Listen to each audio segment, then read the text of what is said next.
2, 1, 2. Who? Liverpool, guys. Wow. Listen, as long as we didn't go, to that last minute goal thing, and we won the game, I am happy. Guys. You know what I mean? What a game. And then you see the Chelsea and Man United game, and I was in Judge Mo's channel. I told them many times, Chelsea just don't have it in them. They lost to the worst team in the Premier League currently by 2-1. And the goalkeeper, I told them, is shit, and everybody laughed at me. Got himself sent off in the first few minutes. So if Fozzie doesn't know football, I don't know what I can do, guys. You know what I mean? I tell the truth. You know what I mean? When people tell me, oh, Chelsea's won the World Cup and all this stuff, I say, I don't give a fuck. That doesn't mean anything to me. That doesn't mean anything to anybody. That's like a pre-season tournament. It's not a real tournament because nobody cares. You know what I mean? So since then, what have Chelsea done? Lucky against Palace, lucky against Fulham. Now they lost to Man United. I mean, only one game I remember that did pretty well at, and that was West Ham, but everybody's better in West Ham, as everybody knows. So, yeah, it's crazy, isn't it, how YouTube turns out. When I keep mentioning these things to them, they come out with comedy sketches for some reason. I don't know what it is, guys. Like, I just go on those shows and tell the truth. You know what I mean? And they all come true. Everybody laughed about Madueke. Arsenal fans had a petition for Madueke not to arrive in their football club, and now they're saying Saka has to win his place back because of Madueke's performances. And I remember I was one of the guys that he's all right, he's a good player. I don't know why people are against him. I think he could cover, right across that line, the forward line, right wing, behind the striker, probably a striker, and the left. So now they're all loving Madueke. Fozzie doesn't know anything, guys, innit? Fozzie doesn't know anything. They don't listen to me. You know what I mean? But it's okay. They could interrupt me whenever they want. Because, those who know best would laugh, the loudest. And I'm always going to mention it to them. I told you this. I told you. Just don't listen to me. And look at Chelsea's back line. All over the place. Last stream with them, when I was in Judge Mo's channel, what did I say? They lack leaderships. You need a leadership that could galvanize everybody together, take you forward to the next level in regards to, challenging for the league or, being in the top 5. Without that leadership, you don't do anything. Look at Liverpool. Without Van Dijk, Wood and Alisson, would Liverpool be where they are? The spine of the team is key. We had Simon Millionaire in goal. We had Skrtells, Saka, whatever his name is. All those players we had before Virgil on that. Did they get us anywhere? They're just all right defenders. That's what they were. Same as what you see at Chelsea right now. And look at that. They lost to the worst team in the Premier League. They were 14th before they faced each other today. What can you say? I don't want to hear from Chelsea fans anymore. I don't even want to hear from Arsenal fans because we've been hearing, before the Liverpool game, even with that Saka, we will beat you. That's what they said to me in that show. We'll be fine with that Saka. We'll be fine with that Kai Havertz. Still couldn't do nothing. And they're still living on in that 83rd minute, that crack up of a free kick from currently one of the best players in the Premier League right now, Szoboszlai. Yeah, it's crazy, man. What more can I say, people? I don't know football, innit? The old schoolers who invented all this stuff don't know football. The young ones, they know everything. You know what I mean? They've never played the game. You don't even see them going to play it. You haven't seen nothing, no evidence of them playing games. I mean, they got no evidence in football apart from telling me that I'm wrong and laugh at my, suggestions for their team. I try to be nice. I tried everything, but it's all backfiring on them now. You can't hide from this.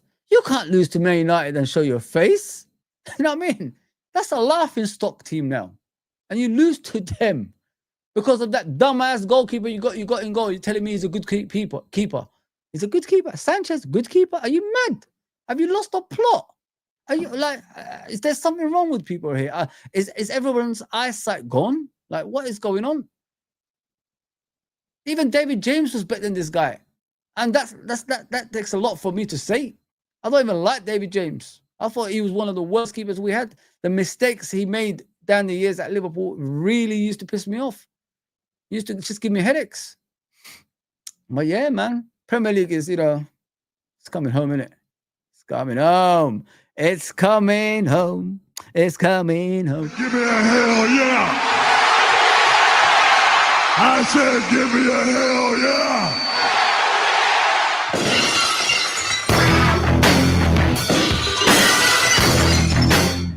I love it, guys. Honest to God, I love everything about the Premier League right now.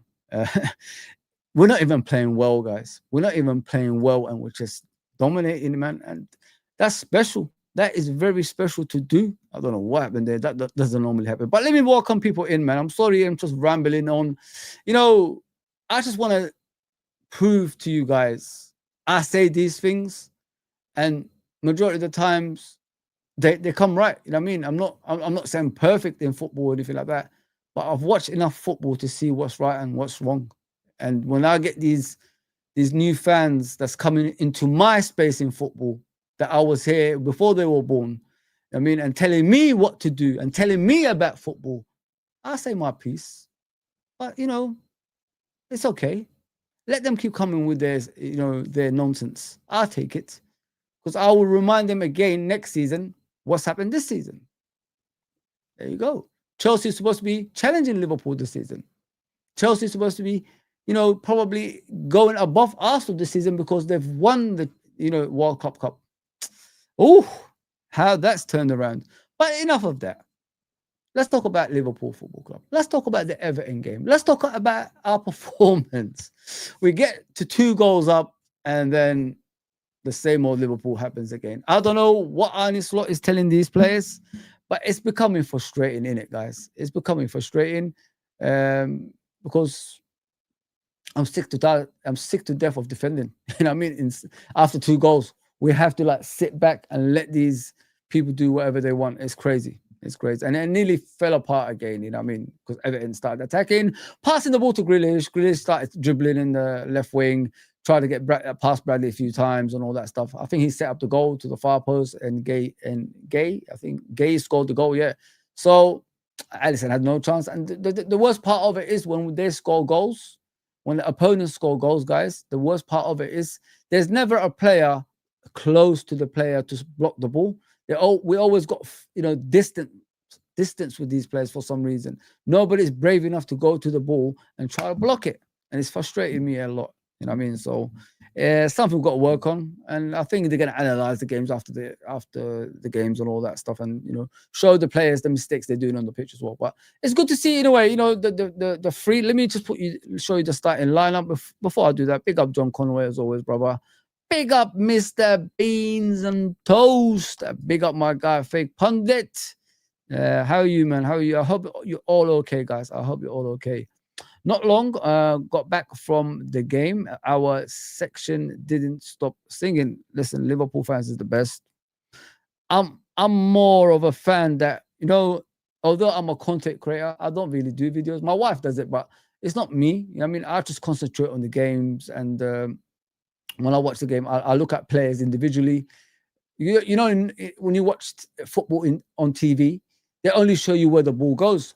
They don't show you players individually, the movements, where they start, where they finish, where they go back to, where they go forward. You don't see things of an individual player. So when you judge a player based on TV, it's wrong, because I've seen a lot of players I used to criticize, but when I watch them, what they do, oh, what a goal by Harry Wilson. Get in there. Fulham a goal down against Brentford. Now they're 2-1 up. Harry Wilson done a clinical finish across the box, curled it around the goalkeeper's right-hand side to the bottom corner. Kelleher had no chance. His former teammate at Liverpool. I think they came through the youth system together, didn't they? So, yeah. What a goal by Harry Wilson. God damn, that was a good finish. That was like a... Who can I say? Like back in the day, had a great left foot. He should just place things in the bottom corner. I'll figure it out soon. I'll let you know who it was. Maybe it's like what's that player that used to play for Bayern Munich and Chelsea? The Dutch player. He's finishing when he used to just slot in the bottom corner, curl it around the goalkeeper. Always pacey and all that stuff. Iron Robin, that's it. Real Madrid as well. I think we beat him in it. I think when Gerard and Torres smashed Real Madrid at home, I'm sure he was part of that Real Madrid team. I'm sure of it. It's strange. Damn. Hey, why are they stuck on it? Yeah, what a goal. What a goal by Harry Wilson, man. The manager is happy. Yeah, so let me just see what's going on in the chat before I go on and tell you guys about our players individually, how they perform on the day, and what I expect from them in the near future. That's all I'm asking for. We could only improve, guys. We could only improve. But I like that old midfield that won the Premier League back together again. Don't get me wrong. I love Florian Wirtz. He will become probably the best player that we have eventually. But, it's good to see Szoboszlai, McAllister, and Gravenberch back together again in that midfield. So what I've seen of Liverpool in regards to that, they will play in the important games. When the games are tough and it's our rivals and we need to win, I think they will bring the old guard back together. They're not old. They're 24, 26, and 23, 22, something like that. So if you know what I mean, the team that won you the league, that they will bring those guys back together. And it's good to see Ekitike scoring a goal today as well. When you got Isak on the bench, that means your performance have to go to another level. And that's what Ekitike has been doing since he's been at Liverpool. I love him, man. He reminds me of like I'm not saying similar players. He's more like a Isak type of player. But what I like about Ekitike, he reminds me of Origi's love. We had that love for Origi. It looks like the love for Ekitike is similar, if you know what I mean. We have that connection with certain player, and that's what it looks like when I watch Ekitike. But I like what Ekitike said after the game. What he said was, when they asked him about him and Isak, he's fighting for that position, he said, I'm fine with Isak being the main man. You know what I mean? He's got experience on me. He's his ability is already put together. I'm just learning, and I'm learning off him at the same time as well. And I love that. And he said one day we might play together, and we're probably gonna blow everybody away if we play at front together as well. So the guy is well grounded, and Liverpool and Marco Edwards, they don't buy players who are big-headed. They always buy players who are well grounded.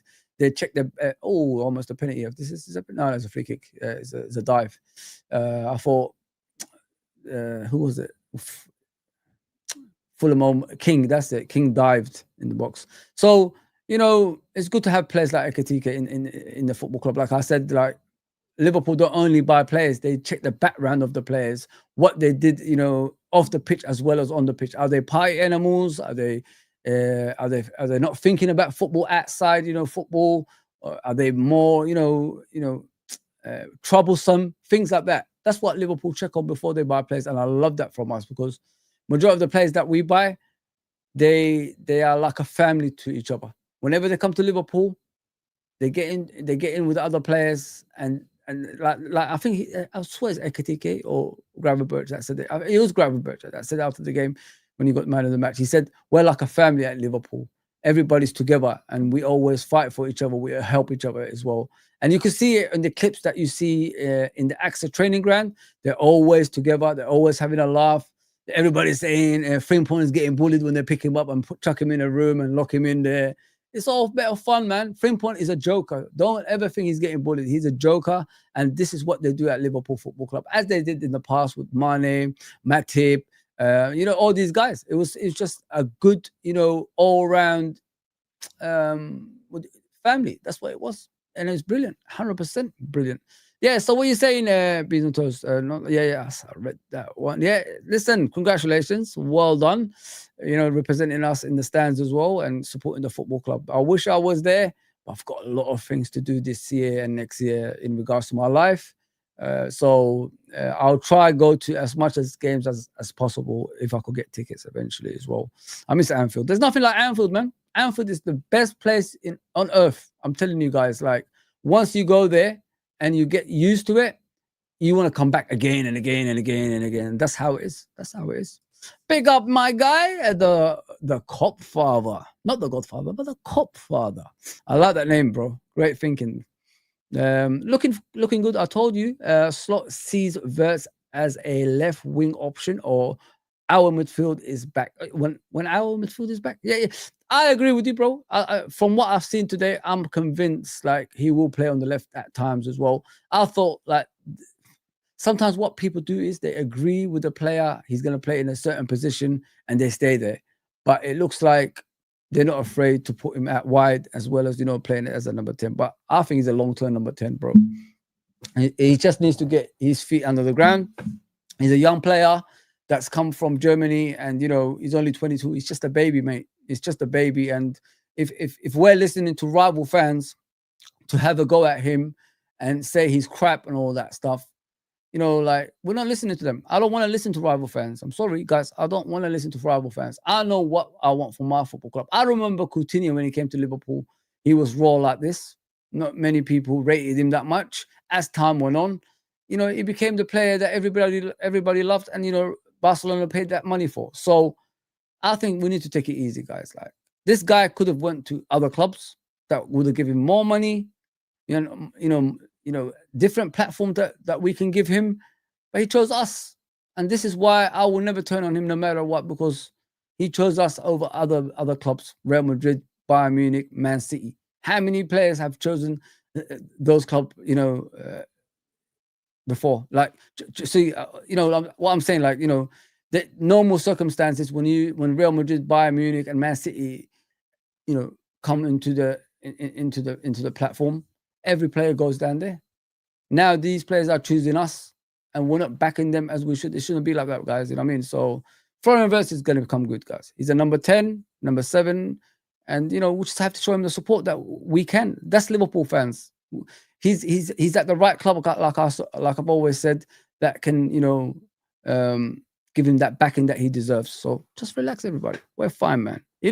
Listen, he came on in the second half in the left wing. Didn't do much, but it is what it is. It is what it is. Too many difficult games. Have we ever thought about that, guys? We've got too many difficult games. Like, the games we play nowadays is the biggest teams in the country. I haven't seen, apart from the Burnley game, was the rest that easy? I don't think so. And Burnley was even hard. And that's the team everybody picked to get relegated. And we still overcome that. So just relax, man. Relax. We'll be fine. Can we see Isak? Can see Isak ain't fit, but soon he is. It's game over. As soon as he is, it's game over. Benzato says, "You're spot on, bro." With Isak, my guy, what I like when he comes on is the ball doesn't really stray from him. The ball sticks with him. The ball basically doesn't leave his feet. You know what I mean? Like, if you look at Ekitike, you look at other players, the ball bounces off and he goes to the opponents and they attack us and then he score. You know what I mean? But with Isak, when we lay the ball to him, it sticks there. Then he turns, then he passes to the path of the player that's running towards the opposition's half. I love it. But it's good, isn't it? You've got one finished article at the club and one future player.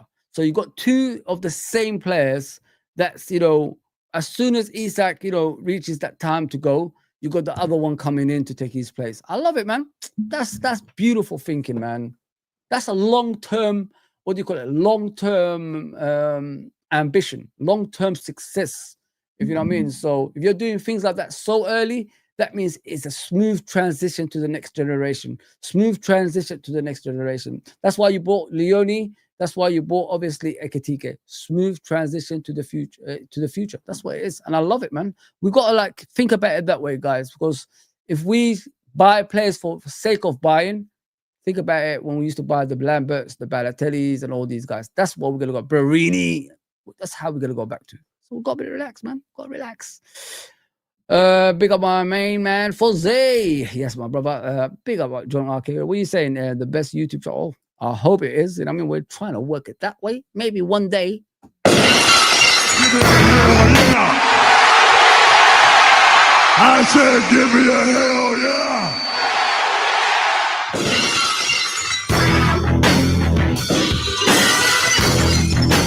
And then this is the rest. This is to the rest of the YouTube channels.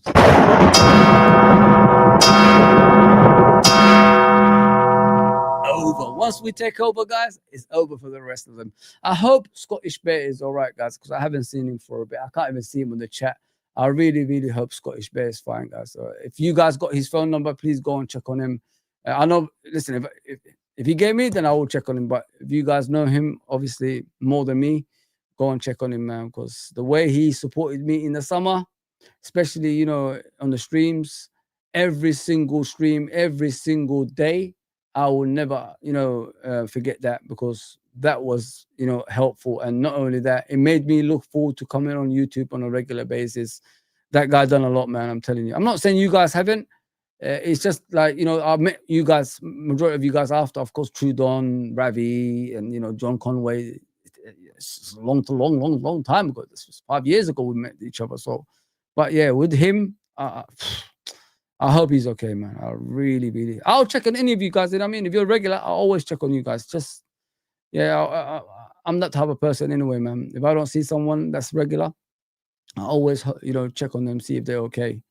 Yeah, I really hope he's okay. Big up, Eric. What are you saying? Big up, Fozzie and chat. My guy, Eric. It's kind of, you know, if you look at me, guys, yeah, when I come on, I hope I don't really sound the same every day. You know what I mean? I hope I change up things. That's the whole point I come on. I want to be that kind of, you know, YouTuber that doesn't do the same things again and again and again and again. I want to like give you different options and make you guys participate in the chat as well. That's the whole point. I've been trying to create this, you know, community on this channel. So I just hope you don't hear me say the same things. Let me know, innit, if we heard things like that before. But we're talking about the Everton game, so it has to be something different, innit? So let's check it out, guys. Big up, Callum. I hope you're okay, brother. Skirtle was good. Oi, Fozzie. Listen, bro. Callum, yeah. Van Dijk, Skirtle. No. We had Skirtle all those years, bro. What championships have we won with Skirtle, bro? Name me one. Name me just one with Skirtle, please. Probably League Cup. Maybe that's all we got against Cardiff. I think he played in that game. Skirtle was never the one that was going to be the one to win us the league, to win us Champions Leagues. Never. Let me give you let me compare players to them. It's what you see at Chelsea now. That's the kind of defending we used to have back in the day. No big names. We make, as a fan base, we try to make them into big names. That was it, if you know what I mean. So I only want to know defenders that win things. I mean, one Virgil came into this football club. We've changed. We've changed to thinking about winning. We haven't looked back since. Until he got that serious injury, came back. We nearly went for a quad. Came back. You know what I mean? We won the Premier League again. So, listen, you can't go with these Mickey Mouse defenders, guys. I'm telling you. Otherwise, you're going to wait 30 years like myself and some of the other guys in the chat. You're going to wait for 30 years. We sat through Mark Wright. We sat through John Scales, Neil Ruddock, Phil Babb, Steve Hartness. See, I'm naming names nobody even used to name anymore. I mean, come on, Kariakos, Kincheski after that. Sean Dundee, Eric Meyer. Come on, man. And then we had Bruno Cheroux. I think he scored one goal against Chelsea, a winner. And we used to call, what did they used to say? Oh, he's the next Zidane. He's the next Zidane. Yeah, he was the next Zidane, was he, man? Zidane at the door, mate. I mean, so maybe even veteran Zidane is better than that guy. The old Zidane, like when he became old and couldn't like do what he used to do when he was a younger player. I mean, come on, man. We got to be serious here. You got to be serious, man. You got to be serious, man. You can't do with these Mickey Mouse defenders. You don't win titles with Mickey Mouse. You need seriousness, man. Alisson walked through that door. Van Dijk walked through that door. If we had both of them in that Champions League final against Real Madrid and Salah didn't get that injury, we would have won that. That could have been 7 now. Could have been sitting on 7. Come on, man. We've got to be serious. You've got to be serious, guys. You can't go with Mickey Mouse defenders and expect to win titles. I'm sorry, man. Nah. We tried them. It just didn't work. Just not good enough. Had enough of them and had big up Anfield, by the way. Had enough of them. And I had to say what I said. There you go, bro. There you go. Say what you want to say. We played well first half. Second half, we dropped off. I don't know what what is beans and toast. What I don't understand is why is it every single time we go 2 goals up, we just drop off? That's someone please answer that question. I just like to know because it's becoming too familiar now. Bournemouth. What other game did we? Atletico Madrid, Newcastle. This one, Everton. Again, the same stuff. If you keep possession better and you don't like to defend, that limits your defensive work. So why are we why do we always keep keep giving the ball away? Why do we always do that? Some of the passes today led to their chances, led to their goal. Because I swear I saw one of the players jump out the way of a tackle at one time. I think it was Soboslai or something near the center circle. And I said, this is why we concede goals. The passes are so dangerous. Players are jumping out the way. There's a free player on the left-hand side. Liverpool, you know what they do? They pass to the player on the right-hand side who's marked. A free player. Remember Adrian against Atletico Madrid when we got at that tournament because of him? When the right hand side when he's facing that way and the right hand side was packed with Atletico Madrid players and the left hand side Robertson, Van Dijk was free. He opted to go on the busy side, and what happened? They scored the goals. This is what we're doing when we're passing a ball. When we are passing a ball, we're passing to the dangerous areas on a consistent basis instead of the empty area where someone is not marked. It's crazy, man. It's really, really frustrating as well. It really frustrates me. Like, I'm thinking to myself, there's a lot of players on that side, none on that side. And have you guys noticed as well, when we're facing one direction, we never turn around and face the other direction. It's always going to the direction we're facing every single time.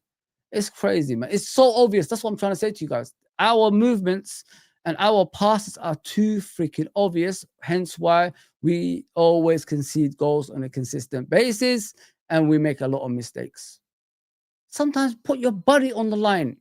If you can't pass to the player that you want, get a free kick, be smart. That's what you got to do. But we don't do that. We just go to trouble. We just go towards trouble every single time. I just don't understand the 2 goals every single time we score, we just drop off. And it's a consistent thing. It's not the first time this happened. I named the games. Atletico Madrid, this one, Newcastle, and Bournemouth, the first one. All 2 goals up. And then we messed it up like that. Oh, man. But, it will catch up with you at the end, and we're going to say, we told you so. But listen, we're winning games. We're top of the league. 5 out of 5, 15 points. Big one tomorrow.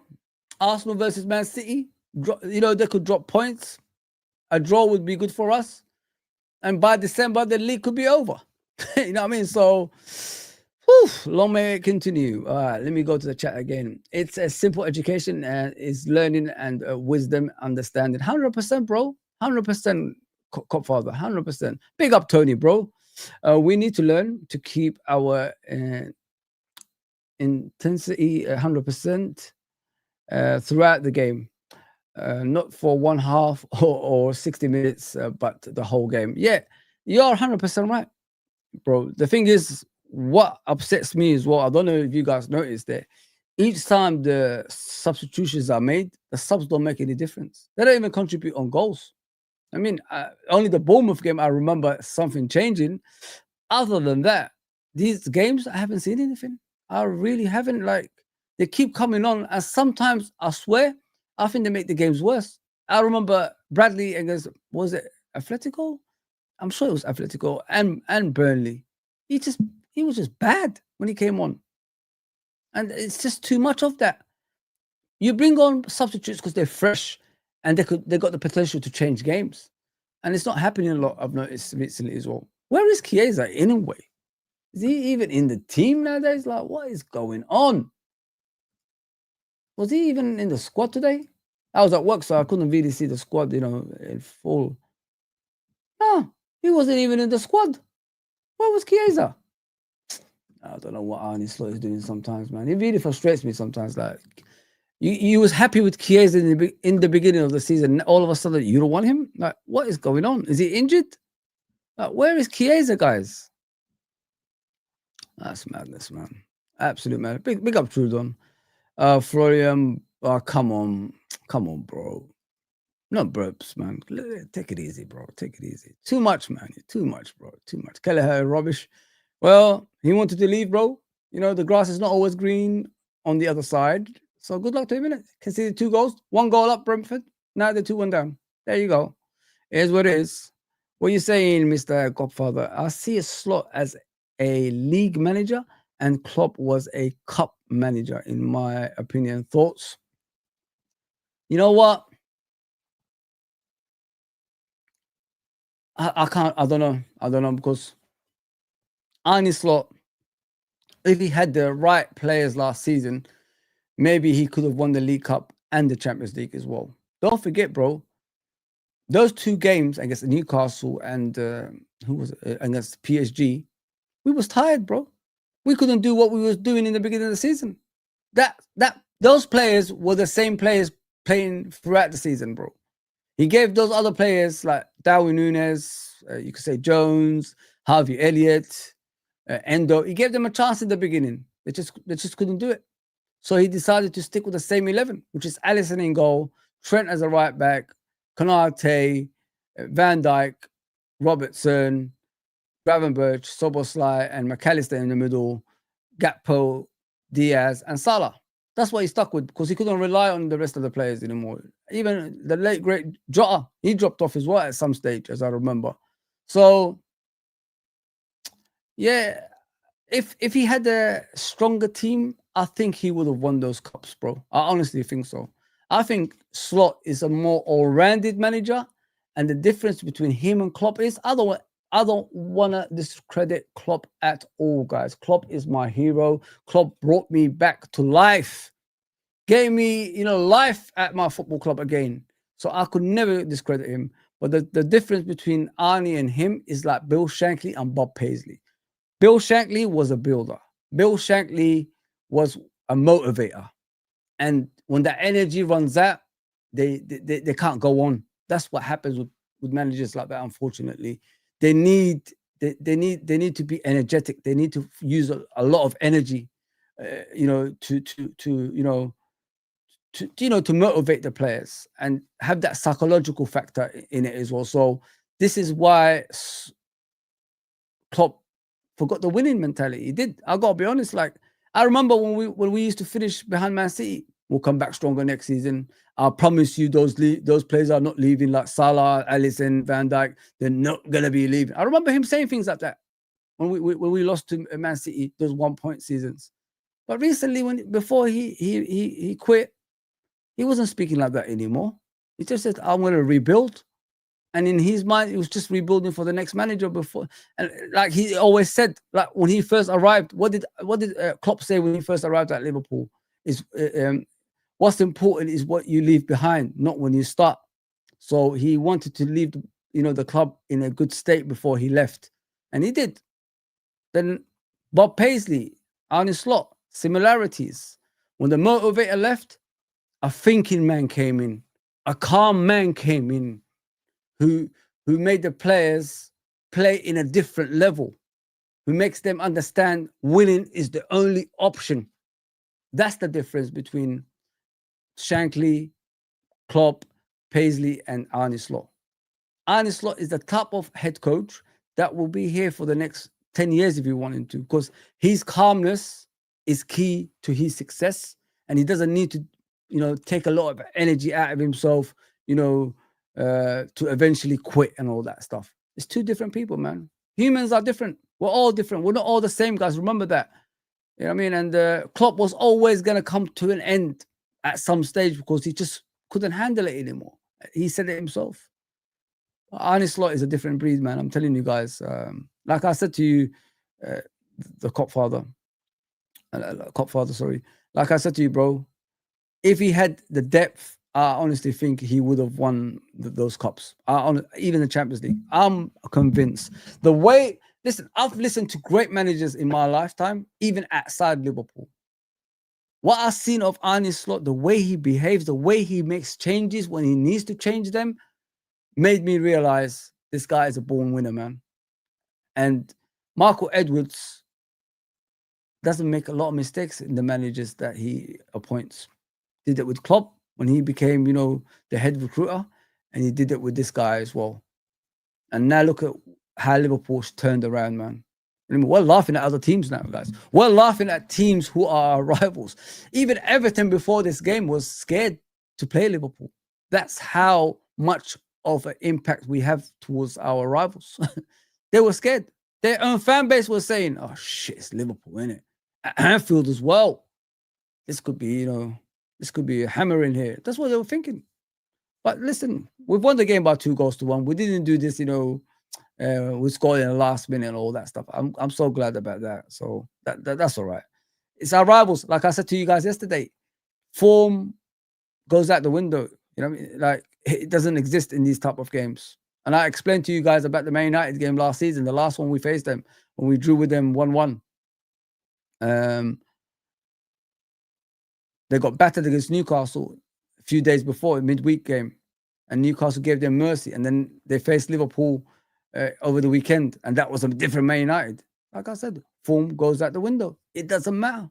As long as that's your rival, they know their fan base wouldn't take anything other than 100% when they face Liverpool. So they don't want to be going into a pitch, letting Liverpool batter them 7-0 again. Nah.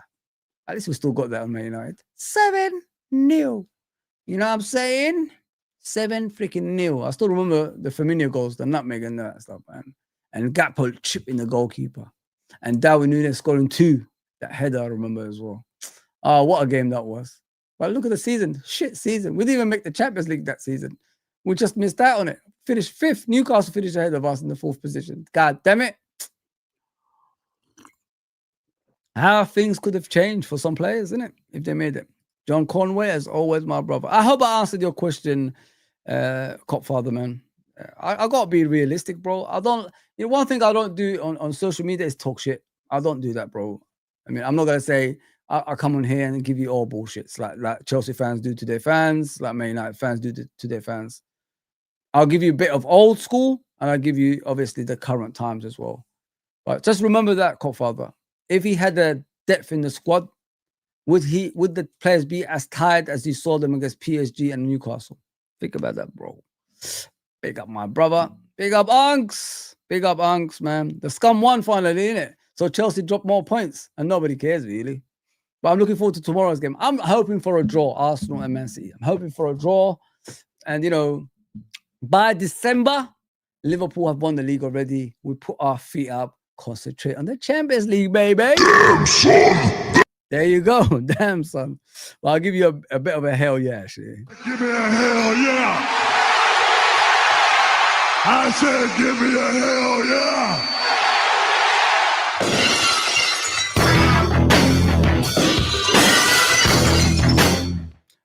It's agenda, bro.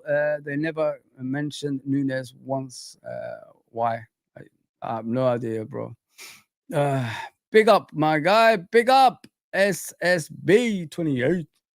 What are you saying? What are you saying? What are you saying? 3 games in 6 days is madness. I agree with you, bro. But when you're winning and, you're the top team, that's what you get, bro. You get you get these games. And when you win these games, you're champions. You're champions. And I'm looking forward to that, bro. Looking forward to that. 21. Convict. And the convict comes on, number 9. Isak 9. He comes on and, gets them winning goals and all that stuff. Yeah, I'm looking forward to it, man. When it's Isak, Florian Wirtz, Salah, Gakpo, Ekitike. When they click, guys... Szoboszlai and Gravenberch are in different levels, so I'm not even going to bother with them. But I did tell you over the summer, once these players come through the door, expect Szoboszlai and all these guys to elevate their game because they have to. You know what I mean? There's no guaranteed spot in the team anymore. You have to fight. And Szoboszlai, that guy,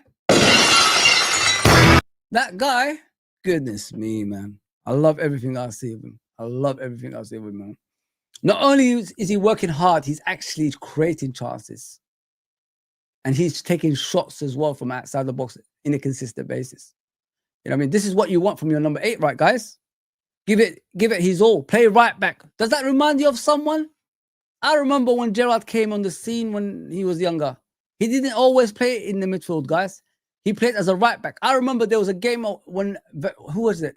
When Hoopier arrived at Liverpool. He was ill or something. Oh, what a goal. I think it's an own goal. Brentford are fucked.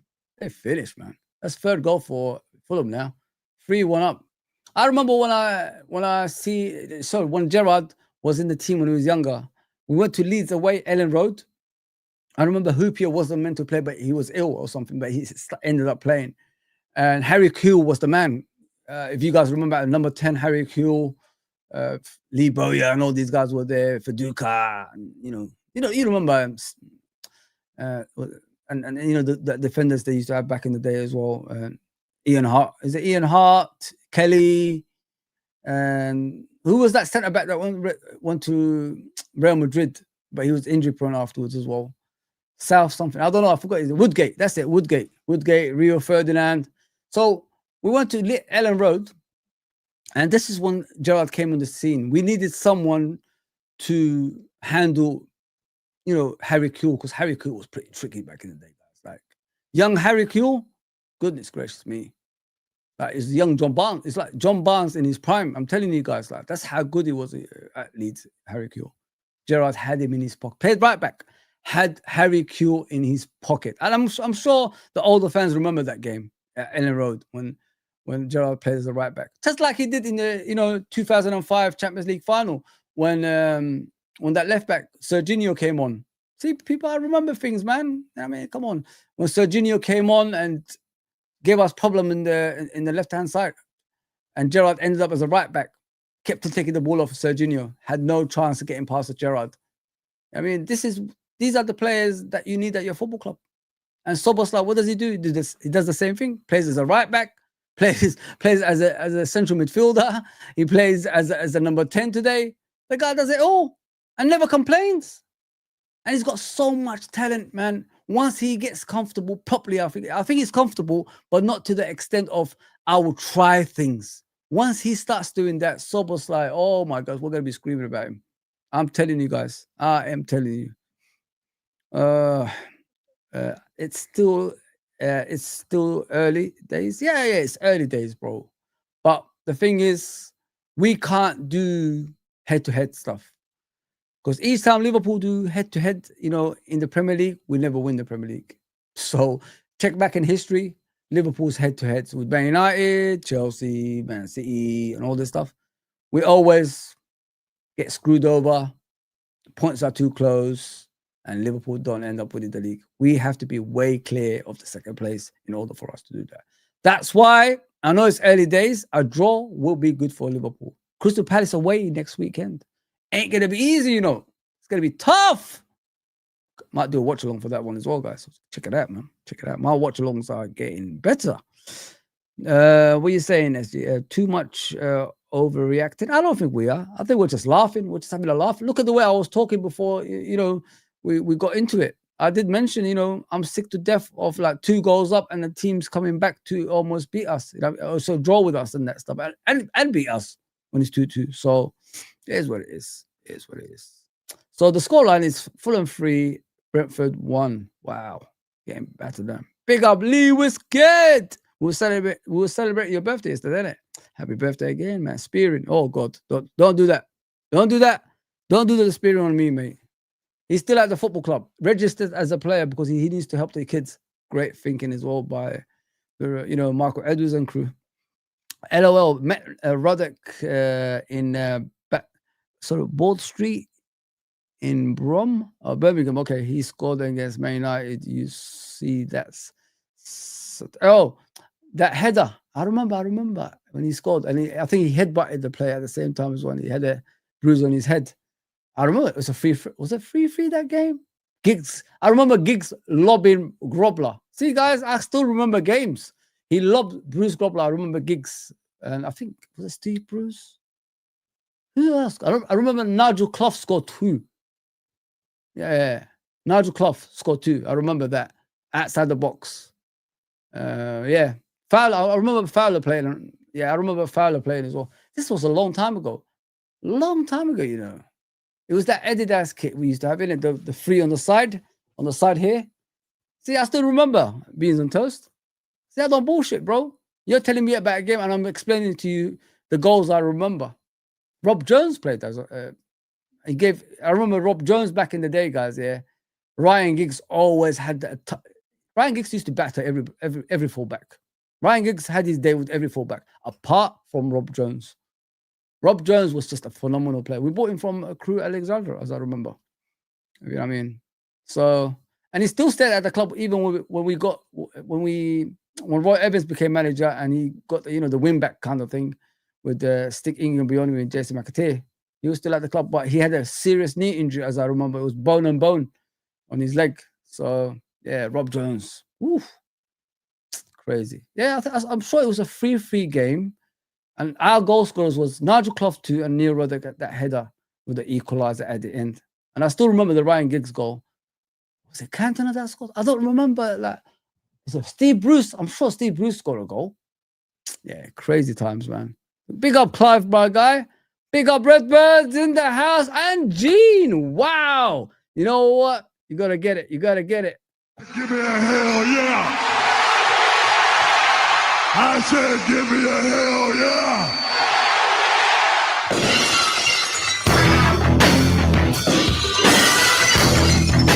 Is there royalty in the house today? The main people are back? What is going on? Alexandra as well? God damn. Thank you, guys. Thank you for the support. Beans on toast. Am I wrong about the goal scorers for Liverpool? I mean, you just mentioned the game and I still remember it, and I told you the goal scorers for Liverpool. Nigel Clough 2 and Neil Ruddock scored the equaliser, third goal. It's a 3-3 game, as I remember. There you go, bro. I don't bullshit, man. Tell you the truth, man. Long time ago, and I still remember. I think maybe Jota passing has affected us, maybe. Some of the players, bro. I can see it in their eyes and all that stuff. Salah, that's one player. Little bit, maybe Van Dijk, you could say. McAllister. Yeah, McAllister. They were close. You know, the Spanish, Portuguese guys, very, very, very close, man. So it's understandable. You know what I mean? Like when you lose a great man like Jota, it's gonna hurt a lot of people, guys. Like Jota affected people in different ways. I love the way I know I keep mentioning it, the way Bradley spoke about him. Bradley said when I started in the first team, it was difficult for me. Jota brought me to his room and told me, to come and play, FIFA with me, what FC, whatever it's called nowadays. Come and play, that game with me, and it made him feel more comfortable after that, because when youngsters come into the team, it's always difficult, innit? You're around superstars, and you're just making it into that, area. Sometimes people don't, they don't perform because they have that fear about challenging for a place against established players. But yeah, that's what he said. He did that not just for him. A lot of people speak, about Jota in a good way as a human being. He's that type of player. That you get those type of human beings that just don't have problems ever. I mean, they're always positive. Have you ever met those kind of people, guys? Like they're just positive, no hate. There's no bad bone, in their body. There's not a bad bone in their body. It's just nice, naturally nice. That's what Jota was. The way, from what I hear from the players, he was just a nice guy, not a bad bone in his body. And I've met a lot of people. I guarantee you guys met a lot of people in your life. Like they're just nice, and you just can't believe people can be like that. They don't get involved in problems. They don't have any problems. And if you have a problem, they try to help. What a goal! What a goal! Woo! Fulham are trashing Brentford, guys. That's a bullet. That number 9 striker Fulham have. Who is he?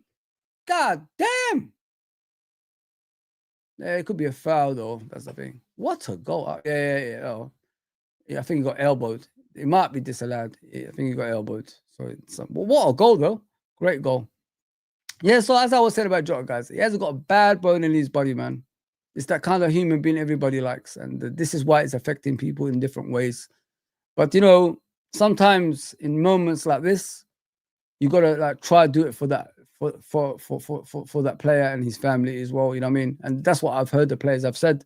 We're gonna do it for Jota and his family. So let's hope we get that league. And even John Terry said that. I saw that guy speaking about Liverpool. He said, "I hope Liverpool win the league this season because I love them to do it for Jota as well." There you go, man. Even some of our enemies are saying things like that. Yeah, yeah. But you're right, though. You're right, Fake Pundit. The positive is that we have won all of our games. We will surely get better, 100%. Gene, always salute you. Hey, Fuzzy. Nice to sit back and watch the Prem with another win under our belts. Yeah, I love it, Gene, because we was the first ones to play today. In this weekend, and we could all like just sit back, put our feet up.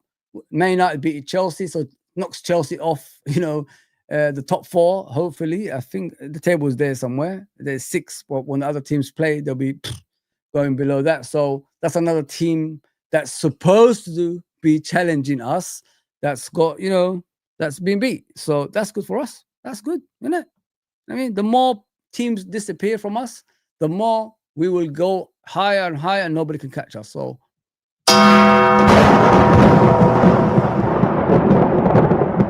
long may it continue. Long may it continue, my people. Listen, I'm running out of comments, so I'm just gonna, go with the team that we started with while I'm watching this football right in front of me. I think they're looking at VAR, and that goal could be disallowed. The 4th goal for Fulham could be disallowed. So it's Marco Oliver, isn't it? He's gonna disallow it. Surely he is. Here we go. VAR. And what is he saying? Come on, Marco Oliver. What are you saying? Oh, he's talking, but I don't want to hear him. Dumbass. Can't stand Marco Oliver, guys. I really can't stand him. If that's England's best referee, I hate to see the worst. I hate to see the second to him, if you know what I mean. So the goal is disallowed. It's 3-1. It's 3-1. I mean, England's best referee, they say, yeah? Imagine, the referee's below that if he's that bad. God damn, man. Crazy. Yeah, so let me show you the lineups, obviously. You know what I love about Alisson, guys? Is he nearly saved that gay goal. The obviously the Everton goal. He almost got it, man. He's just right next to him. I wish he saved that. I wish he saved that. Alisson, I love having his presence in goal, guys, because it always makes me feel safe. Even when we concede goals, you know what I mean? He just, yeah. The thing is, when we concede goals, it's never easy goals. It's always difficult goals as well. Imagine like you got that defense, so the midfield in front of the defense. Then you go to the defense, and then you go to Alisson. It must be difficult for opponents, man. It must be really, really difficult for opponents because they find it hard. Too many hard obstacles in the way to the goal. So yeah, you gotta have Alisson. You gotta have Alisson in goal. Like people like that, gotta have them in your team. So Bradley started, obviously, right back. As I said to you guys in the summer, when we got Frimpong, I did tell you, difficult wingers, I'm expecting Bradley to be the right back. What happened? Don't forget, what's his name? Jack Grealish. He's been, what is it? What did I say he was? He's been the best midfielder the winger this season so far. I think he got the player of the month, I think, something like that for last month. I'm sure it was. So yeah. And I thought Bradley, apart from the goal they scored, I thought he handled that situation pretty well. I honestly think that. And I really rated him for that because as a substitute recently, as in Burnley away and Atletico, I didn't rate him that much. I thought he's been awful. But today, phenomenal. Absolutely phenomenal. But what I like as well, guys, I don't know if you've seen, this man recently. He's been winning his battles. You know what I mean? And he looks like he's happy at Liverpool. We might even hear some good news. You never know, man, because when I watch him in the games, it looks like his concentration level is back to normal. And not only that, he's, off the pitch, he looks like he's one of the leaders, and he's one of the guys everybody goes to have a laugh with as well. So expect I got a feeling something special might happen with him. I'm telling you guys, in regards to his contract. We're all like dreading that Real Madrid thing, but things can change. You know what I mean? He's gonna look up. It's like Trent. When you looked at Trent, you look at him now. It looks like he regrets being at Madrid. He regrets, leaving Liverpool, considering like what we bought since he left. The players' qualities is different to what we used to buy before. Yeah, so yeah, Konate, I think will be all right. I got this feeling about him. I don't think Liverpool will play him as much as this, considering what happened last season with Trent as well. Think about it that way, guys. Please do me a favor, guys. Like, hit the likes and subscribe. Thank you for getting me to 2,600 as well. I am really, really grateful for that. Yeah. So sorry about the speech, man, guys. I'm back at work, 12-hour shifts, so sometimes I struggle with that. But I've gone from doing in the mornings to nights now. So I will try my best every night I'll come on, because consistency is key for the channel, I've been told. So I've been trying to do that for you. So I hope I answered your questions as well, guys, like from a different opinion, because sometimes, when you ask questions, you don't want to hear the same thing back that you already think. I always give you my opinion, which is different to yours, if you know what I mean. So I really hope I answered it pretty well in regards to your concerns and all that stuff. Pick up Jane. Jane is the best. What was this? Everyone feeling 5 out of 5. Let's go. Of course, 100%. Smash the likes. Big up. Where else am I? Redbird, my guy. Haven't seen you for a bit. I missed you, man. I remember our little debates like True Don back in the day. Yeah, I missed you. I hope you're okay, first of all, before anything. And family is good as well. Hope everything's good. Can't wait for Isak being full match fit. Yeah, man. I was discussing him earlier, Redbird. When he comes on, obviously, and he started against Atletico, what I liked about him, we can see he's not the Isak that we normally see. We know that already. I mean, there's nothing we could do about that. Unfortunately, he was at a club which kept him, in the basement. Convict. They kept him in the basement, and they locked him up. That's what they did to him. Couldn't train properly, couldn't play, preseason games. They waited to punish him, so he would take his time to play for Liverpool and all that stuff. So it is what it is. But we've got our player. Oh, then he scored again. What a save by Keller. So we've got our player. But the thing is, when he gets match fit, he's going to be scary. I'll tell you why. Like, if he's doing what he's doing right now, when he's not match fit, can you imagine when everything comes together, the goals, and the assists, build up play with the other players as well. You know what I mean? When all that comes together, like consistently, and he's happy, we're gonna kill every team, man. Difficult. Listen, the most important thing is in games, like for Liverpool now, we no longer need to worry about a striker being in front of goal and missing chances. Each time, isn't it refreshing to see a player through on goal and scoring goals now? Isn't it refreshing to see that? And you don't have to worry. You look at Ekitike today, through on goal. If it was another striker that we had before, probably hit it out wide or hit it on the goalkeeper. The goalkeeper will make a save. Now we see goals going in consistently. So every game we played, we scored. There you go. Even in the Champions League. Yeah, but I'm going to shed a tear when this guy leaves. Virgil, our captain, our leader, our inspiration, and his battle against Tarkowski today. I loved it. He took the piss out of him every opportunity, man. He took the piss out of Tarkowski in every opportunity. And, that's our leader, man. He believes in this football club. He loves this football club. Even when he was coming back to the changing room, he was doing that to the badge. You know what I mean? How much he loves it like this as well. There you go, man. There you go. We've got the best. And long may it continue, because we deserve it as a fan base. All those years we suffered, they're gone. They're gone. Football is a cycle, so enjoy the moments. Don't be too depressed, guys. I know we're winning the games like you don't want them to win, but that will come together eventually. That will come together eventually. Kelleher, shocking, man. Went there to battle relegation. Is it? That's what happens, bro. They make some shocking decisions. You know what I mean? Allison's not always gonna be here. Just be number 2, and then when you get the opportunity, take it. Crazy, crazy. Big up, Clive, my brother. What you saying, Mr. Alexandra? Where have you been? I mean, I haven't seen you for a bit, man. The good times are back. I want to tell you, the good days are coming. There you go. Even Amarin believes in us. Oh, man. Yeah, what a guy, yes. Hell yeah. Oh, I'll give it to you one time because you're back. Just for you, Redbird, because you're back, my brother. Give me a hell yeah! I said give me a hell yeah!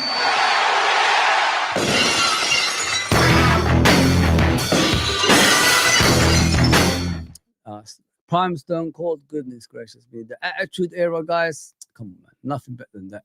Nothing better than Prime Stone Cold. The Texas Rattlesnake. Oh, what am I doing? Not Margate, not yet. Oh, yeah. I already gave it away. I shouldn't give it away like that. I still have him on here, guys. I've got hope. In Jan, he could be at Liverpool. That's our next, league game, playing against Gay. Kirkes, guys, what do you think of him? I thought he was fantastic today. I thought that was the Kirkes Liverpool, but that was the Kirkes we looked at before we got him. I thought he was fantastic today. You know what I mean? All those doubters have become believers. If you're doing this against Everton, other games will be simpler for you, my brother. Thank you very much. Absolutely phenomenal today. Absolutely phenomenal. Yeah, Kirkes. Can't mess with Kirkes, man. When Kirkes, gets his feet under the table, yeah, goodness me. It's gonna be curtains for everybody else. So this is what we played. The old trio have come back together, the championship winning trio, who did something I couldn't believe. I mean, I'll explain it. I'll explain it. Of course, Salah is always gonna be here. But there Salah leaves, man. I'm gonna share the what? No. Wrong person. What am I doing? Still asleep. Sorry, bro. Sorry, guys. There he is. This guy has to be up there. Sorry, Isak. Not yet, mate. Not yet. We're not going to unleash the Isak just yet. So this was the team that started. I thought McAllister had a good game, but this guy, I remember last season, a lot of people was telling us how crap he is. I remember, when was it? In the beginning of last season, people were saying, get shot of him. He's not good enough at Liverpool Football Club. And I kept on repeating to the majority of our fan base, the guy has played nothing for 2 years. He was on the bench of Bayern Munich for 2 years. And you guys want him at the door when he can become a better player. And there's a reason these big teams were chasing him at the time, including Liverpool, by the way. And he chose, unfortunately, Bayern Munich. Maybe it's a fortunate thing as well. Maybe it was meant to be like that for him to realize, going to these big teams ain't for him. Like these type of teams, like, Bayern Munich, Real Madrid, ain't for him because they don't give him time. And playing for Liverpool now maybe opened his eyes for a lot of things, you know what I mean? And now a lot of people are saying he's the best. He's played in a world-class level now. Yes, world-class performances, you could say, but he's not world-class player just yet. I mean, there's a difference between world-class performances and world-class players. You know what I mean? World-class players have to be consistent. World-class performances can happen, in occasions. It's not always consistently, if you know what I mean. So he hasn't got there yet, and he's too young to label him that at the moment. He's doing world-class performances. I agree, 100%. He's been the best DM in the Premier League so far this season as well. There's no doubt about that. No doubt about that. And I hope, he proved a lot of people wrong. I really hope, because, when you're patient with players, look at the rewards you can get, guys. When you're not patient with players, you're never going to see those players again. So, you know what I mean? Who knew? You know what I'm saying? So patience, is a virtue. You know what I mean?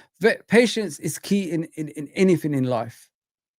And us being patient with him clearly shows it paid off. That's what I'm trying to say to you guys. And the way we speak about the other player, number 7 for us at the moment, and listening to other people, is dangerous, very dangerous. Because if you let go of that number 7 at some stage, he might, perform elsewhere, and we're gonna regret it. So just remember, guys, remember the Gravenberch stories back in the day when people wanted him out, when they said he's too weak, can't handle the Premier League, too slow. Now you see him barging players, pushing players. You see him do things you never seen him do before. Because why? Because we was patient with him. We let him develop as a player. And not only that, we let him become stronger as a player as well. His understanding of the Premier League is key as well now, because he came in getting pushed over and all that stuff. Now I see him barging players, pushing players, stepping on toes, giving dead legs. He's doing everything that we never thought he can do. Because why? He learned. It's education. Just like in life. What is life? Life is an education, innit? You develop as a human being every single time. And that's what he's done as a footballer. Most of us that watched him as a youngster, we already knew we had a great player in our hands. It was just, some people wanted him out too early, didn't understand what he's all about because they didn't watch him enough. Now look at him, man. Phenomenal. There's only one phenomenal in it, R9 in it, but we'll take that for now and we'll give it back to R9 later on. Yeah, McAllister I thought played pretty well. I really rated him for the game. The way he performed, I thought he was outstanding. I still have those issues with McAllister, giving balls away to Paul's too easily. He needs to stop doing things like that and improve on that, because he's an experienced player now. He's in his prime. He's heading towards his prime now. So keeping possession and not giving balls away, Paul's, on a regular basis is something he needs to work on as a player, in my opinion. And it frustrates me because whenever he loses the ball, it leads to an attack and he hasn't got the pace to get back. So if you don't like to defend, don't give the footballs away to anybody. That's what I say. Let me just get to the chat before I go on, guys. Welcome back, Alexander. Of course, man. I hope he's okay, right? Gene, I really hope he's okay. Yeah, free game. Being on toast. Redbird, of course, Clive, brother. Love you, Clive, man. You're the man. Always there for me. Always. You and Scottish Bear, Trudon, of course, Copfather now, and Gene, Fake Pundit, everybody, man. Appreciate you guys. Honestly. Because the more people you see, guys, on the chat, because I don't really give you time to get ready or anything like that. I just come on out of the blue. Because I want to do that kind of thing. If you need to chat to someone, I'll be there, kind of thing. Like that's why I do it out of the blue like this. And it's enjoyable because you guys always come and represent the guys. As long as you're here, I'm happy, man. That's what it's all about.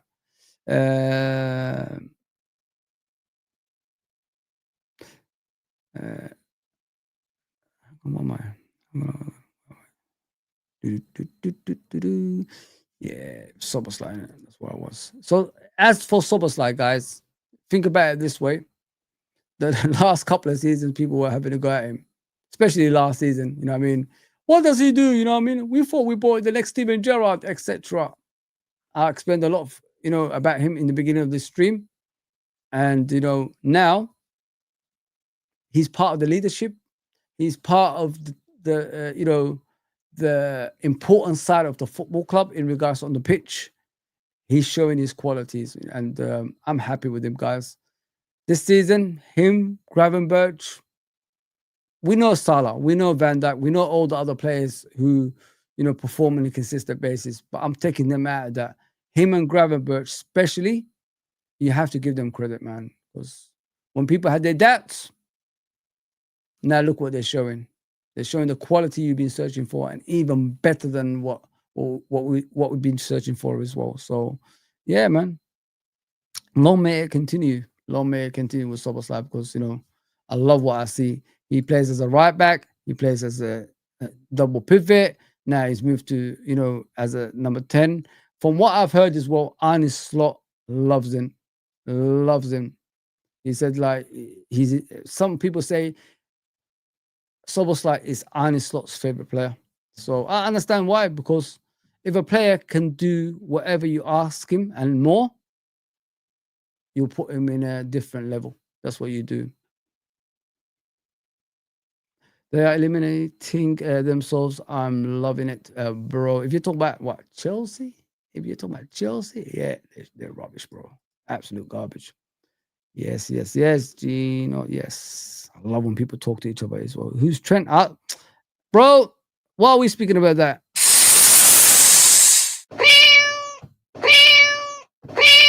That's Trent, you know what I mean? I don't want to speak about that snake. Don't know who he is, yeah? None of us do. We forgot about him. And if I ever hear people saying bring him back, puta, I don't want to say the rest. Think I can't speak Spanish? Come on, man. Puta. That's what I think about you if you want him back. We appreciate it for the time you give us. Oh, come on, Gene. It's you guys that bring us back in here every day, almost. Pundits, the only trend I know is the river trend. Oh.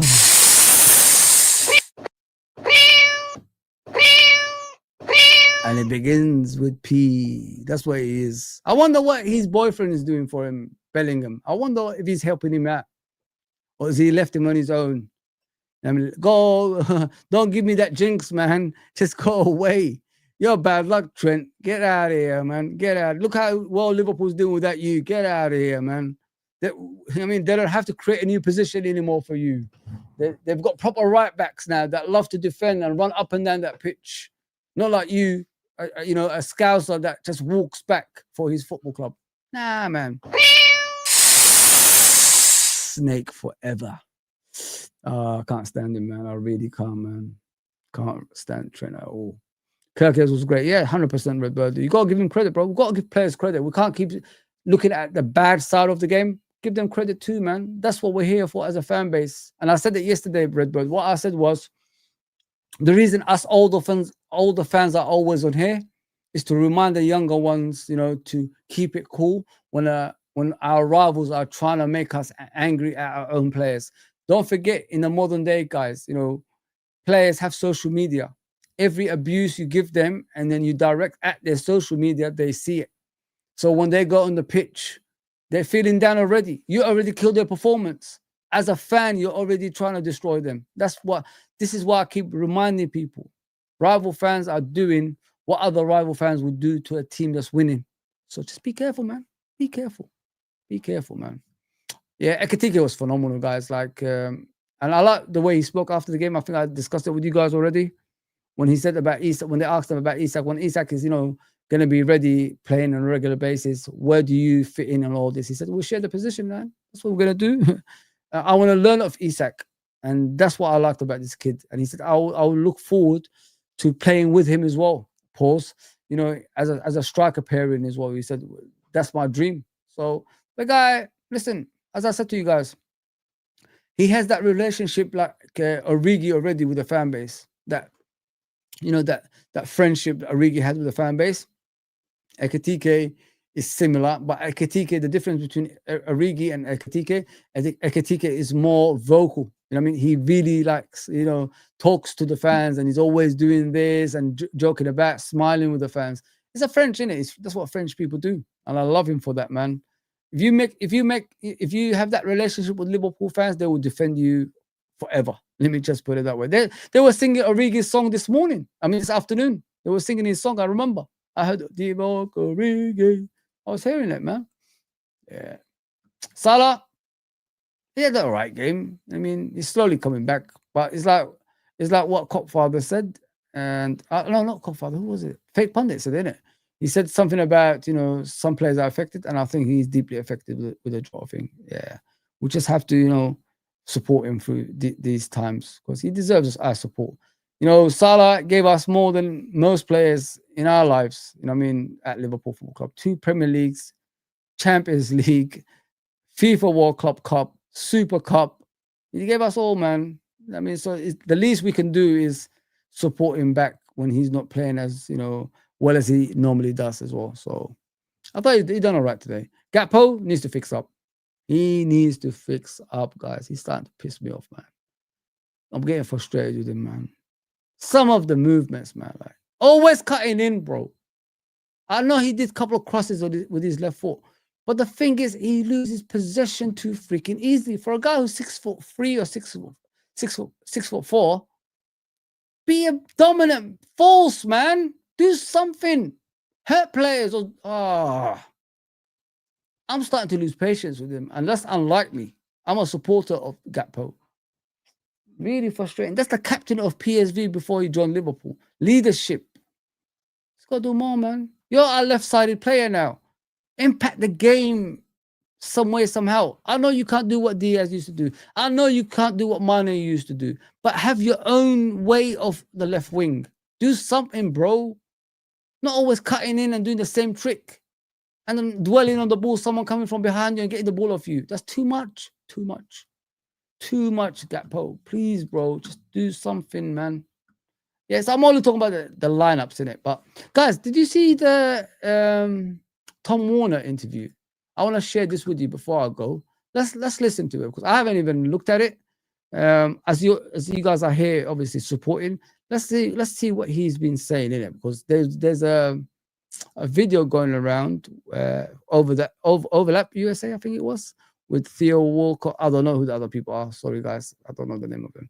He speaks about Isak, I think Klopp, the current manager, Arne Slot, and the future of Liverpool, the stands, and finance, everything else. So let's check out what he says in it, because I haven't watched this video at all. I'm sure you guys haven't, probably. Majority of you guys as well. But yeah, let me get to the chat as well. Sorry about that. I don't know if I'm going to be, whatever. Sorry, YouTube, in advance. So what are you saying? If you smell what the stench is, smelling trend. Oh, okay. Stench. Okay. If you say Gehi is ours in Jan, I am a believer, Fozzy. I'm hoping, bro. I'm really hoping. You know what I mean? And it's just sad to see someone like Gehi playing in the Conference League when he deserves a Champions League. You know what I mean, guys? He's playing in the Conference League, man. What the hell is going on here? What the hell is going on here, man? A defender like that is playing in the Conference League? What has football become? Crazy. 2 great goals, and Gravenberch just keeps on getting better, of course, and better. Slot has unleashed his powers. He lets them play. That's what Gravenberch said. He believes in them and lets them, express themselves on the pitch. That's what he does, and I love that. That's what I would do if I was a coach as well, 100%. You gotta give players the platform, innit? Number 38 was fantastic. He needs a song, by the way, guys. Like, has anyone thought of a song for Gravenberch? He's a Premier League winner, just like Soboslai as well. Anyone? Maka? Have they got songs? Maybe I missed it. They need songs, man. They are Premier League winners. Ibu needs if he's gonna sign a contract as well, needs a song. Isak needs a song. I mean, these guys, you gotta give them songs, man. Isak fought, from a prison cell to come to Liverpool. He was in the basement. He broke out. You know what I mean? Come on. They need songs, man. You know what I mean? If you smell what the Rock is cooking. There you go. Let the Rock unleash. You know what I'm saying? Yeah. The Rock. Big up, bro. What you saying? Hi, mate. Congratulations on the win. Thank you, my guy. Appreciate that. Appreciate that, my guy. Appreciate that. What you saying, Clive? I try. Of course, everybody does, man. Sobo work rate is mental. He has crazy stamina. He's the newer version, older fans than me probably remember, of Crazy Horse. Name who Crazy Horse is if you're a true Liverpool fan. Who was Crazy Horse? You see his statue outside Anfield next to the mega store. Bob Paisley carrying him off the pitch. So who was Crazy Horse? Since you guys are Liverpool fans, you always test my knowledge. I'm testing yours. Who's Crazy Horse? And how did Crazy Horse play? Similar, right? Similar energy, right? So who is Crazy Horse, guys? Malcolm, what are you saying? I'm a scout at Everton and you kill us in the first half game. Was done. I was at Anfield today. I remember, Malcolm, you coming on here saying that, bro.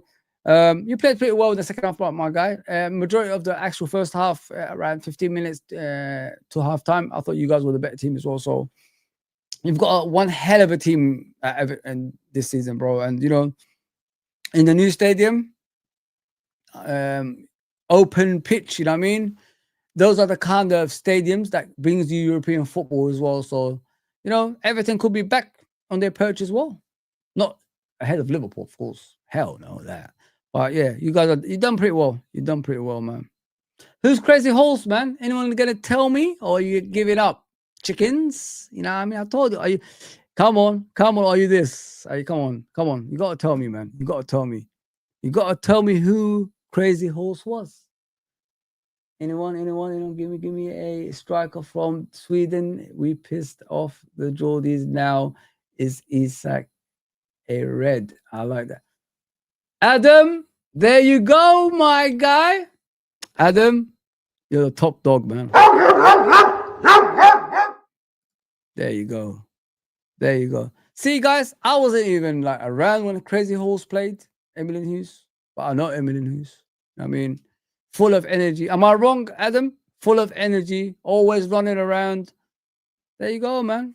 Crazy Horse, Emilien Hughes. His statue is outside the mega store. He's the one who's getting carried by Bob Paisley. Bob Paisley done it all. I think he was a what you call it, a physio, assistant coach. He was everything, you know what I mean? That magic sponge, everybody. The magic sponge back in the day, remember? Squeezing all that water out of, you know, it. Even if a guy had a broken leg, they miraculously recover. You know what I mean? So that magic sponge, man, I miss those days. Oh, God. How football's moved forward. Let's just put it that way, guys. Yeah, with the medical side of things. Crazy, innit? There was no doctors, nothing like that back in the day. Jerry, what was it? Jerry Byrne, innit? Jerry Byrne, yeah. Yeah, that's it. Jerry Byrne. Jerry Byrne was a left back for Liverpool Football Club. He died, let me see what year, 2015. I remember because I put him on my Facebook when I used to use Facebook, saying rest in peace and all that stuff. Died at the age of 77. Jerry Byrne is a Scouser, obviously, born in Liverpool. He was a left back for Liverpool, only played for Liverpool. He was part of the Liverpool team that won the FA Cup in 1965. And the extraordinary thing in this, he had a broken collarbone during the game. Leeds were dirty back in the day. You know what I mean? He had a broken collarbone. Instead of coming off, magic sponge again. Squeeze the water out of it. Still played on with a broken collarbone. That's how tough footballers were those days. Nowadays, you break a toenail, you know what I mean?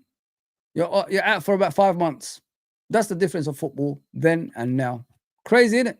Crazy. Broken collarbone. And he won you the what? The first ever FA Cup at Liverpool Football Club in 1965. See, people? Wasn't even born. But I know my football club. That's the difference. That is the difference, man. Come on. Yeah, let's watch this. It's only 20 minutes long, but if you want to join. If you don't, you don't. I want to hear what he's saying. Haven't watched that at all, guys. I don't have the time in it. I'm a worker, guys. I'm a worker. Hello, Theo. Hey, Can you hear me? we can hear you fine. Oh, great. How was it yesterday, Tom? It was the opposite of relaxing. I don't think Allison Becker had a shot on goal, did he? He No. was just, he was bored. Could have given the day off, couldn't you? I think Yeah. one of those games aren't pretty like that, are they? When it's so difficult as a neutral, you want No. to see a bit more Well, entertainment. yeah. But I mean, I think they had 10 men in the box the whole time, right? they did. They really did. I was all prepared to just take a point and move on. Time to welcome a very, very special guest to It's Called Soccer. Away from the sport, he made his name as one of the most respected figures in American television, bringing some of the biggest shows in history to our screens. He turned his focus to sport in the early 90s with part ownership of the San Diego Padres, and not sure if I'm pronouncing that right. You but I am did. English. Yeah, and you later are. with the Boston Red Sox. Okay, good. Thank you. Where he's overseen 3 World Series title triumphs alongside his business partner, John Henry. In 2010, the Fenway Sports Group took control of Liverpool and returned huge success to the city with 2 Premier League titles and a Champions League. They're talking about, obviously, if you guys don't know who that guy is, it's Tom Warner. You don't see him a lot. He's the chairman of Liverpool, part of, FSG crew. So he's going to speak about all things Liverpool, even the stadium as well, finance, ex-managers, current managers, players, and everything. So yeah, just join me. It's only for 20 minutes, guys. Please do me a favor, though. Hit the likes and subscribe. And let's build this channel together, guys. Make it a regular thing. I've come on every day now since the summer. Obviously, I've taken a break sometimes. But I've been here, so I want to represent you guys on a regular basis. Let's make this channel as big as possible. But please hit the likes and subscribe as well. So let's listen to what they're saying and take things out of it at the same time as well. Win in 2019. Welcome to It's Called Soccer, Tom Werner. Tom, it's lovely to see you. It's lovely to see you, Rebecca. And I'd be remiss if I didn't say that you have been instrumental in making soccer even more popular in this country, in the United States. The way that these games are displayed on the various Comcast networks, everything is really due to your articulate observations about the sport, your charm, your wisdom, and I watch you every week. Oh, you're so kind. Oh, that is Theo, so lovely.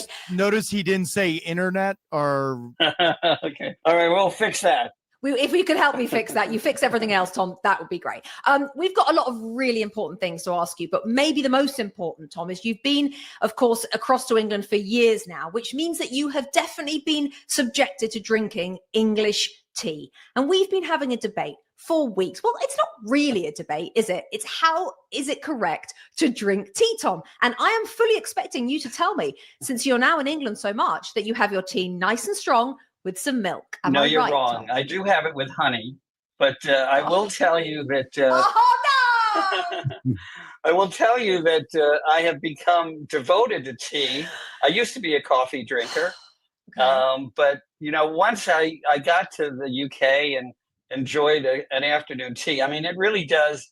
Not only is the taste great, but this idea that you can slow down in the middle of your afternoon, because people in America go nonstop all the time, and to have a break at 4:30 in the afternoon and have some tea with honey is perfect. Do you dip anything in it at all? No, just a cookie, maybe a biscuit. Biscuits.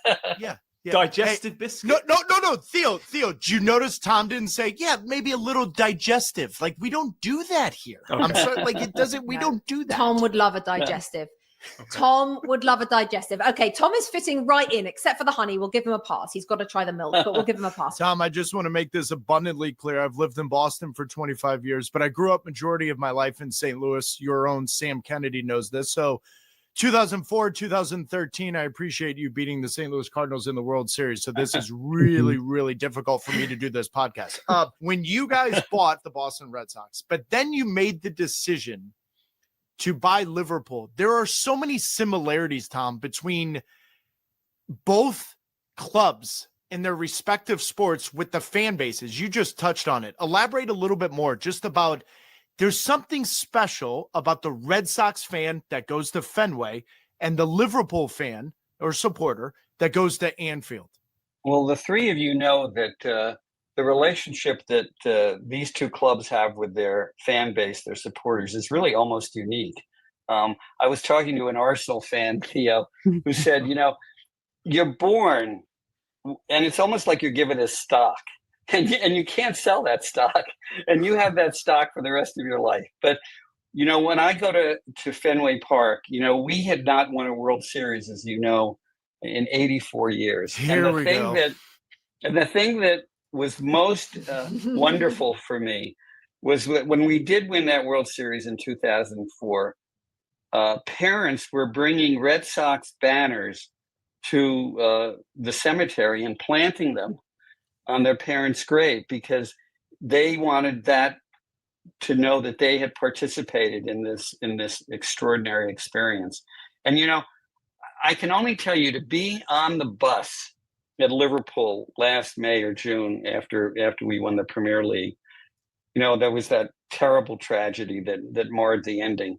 but to see the joy on the faces of our supporters, and it was like, you know, there was one child who said, "You made my dream come true." I mean, to be able to be a part of that, and I think there must have been a million people there, Rebecca, who were just having a great time. I saw one man who's carrying his goat with him, and it really was.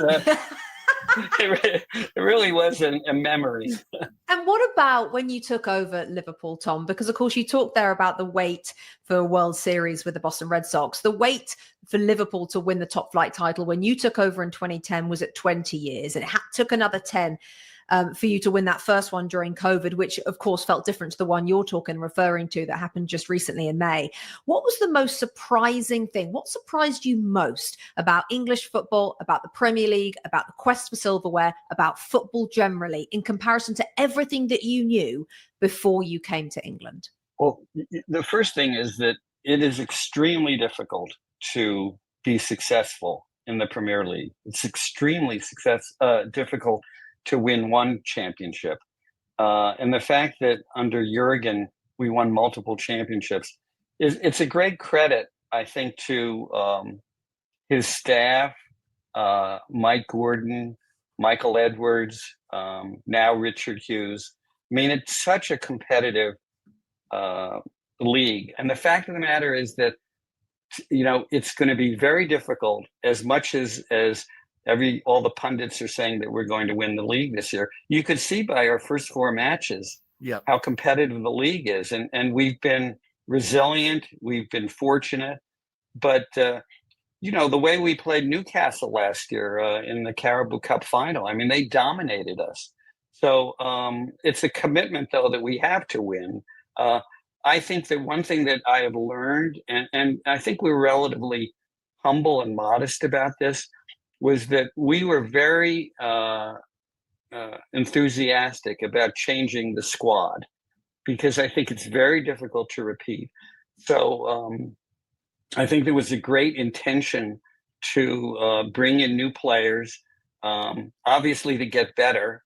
And as much as it's been talked about how our spend was this year, we were able to spend to the degree that we did because we also sold a lot of players. I think maybe 7 or 8 players left and 7 or 8 players came. And by the way, one of the most encouraging things about that is that we have not clicked yet. And I don't expect us to click right away. But I do think that part of what we've learned, both the Red Sox and Liverpool, is that you just can't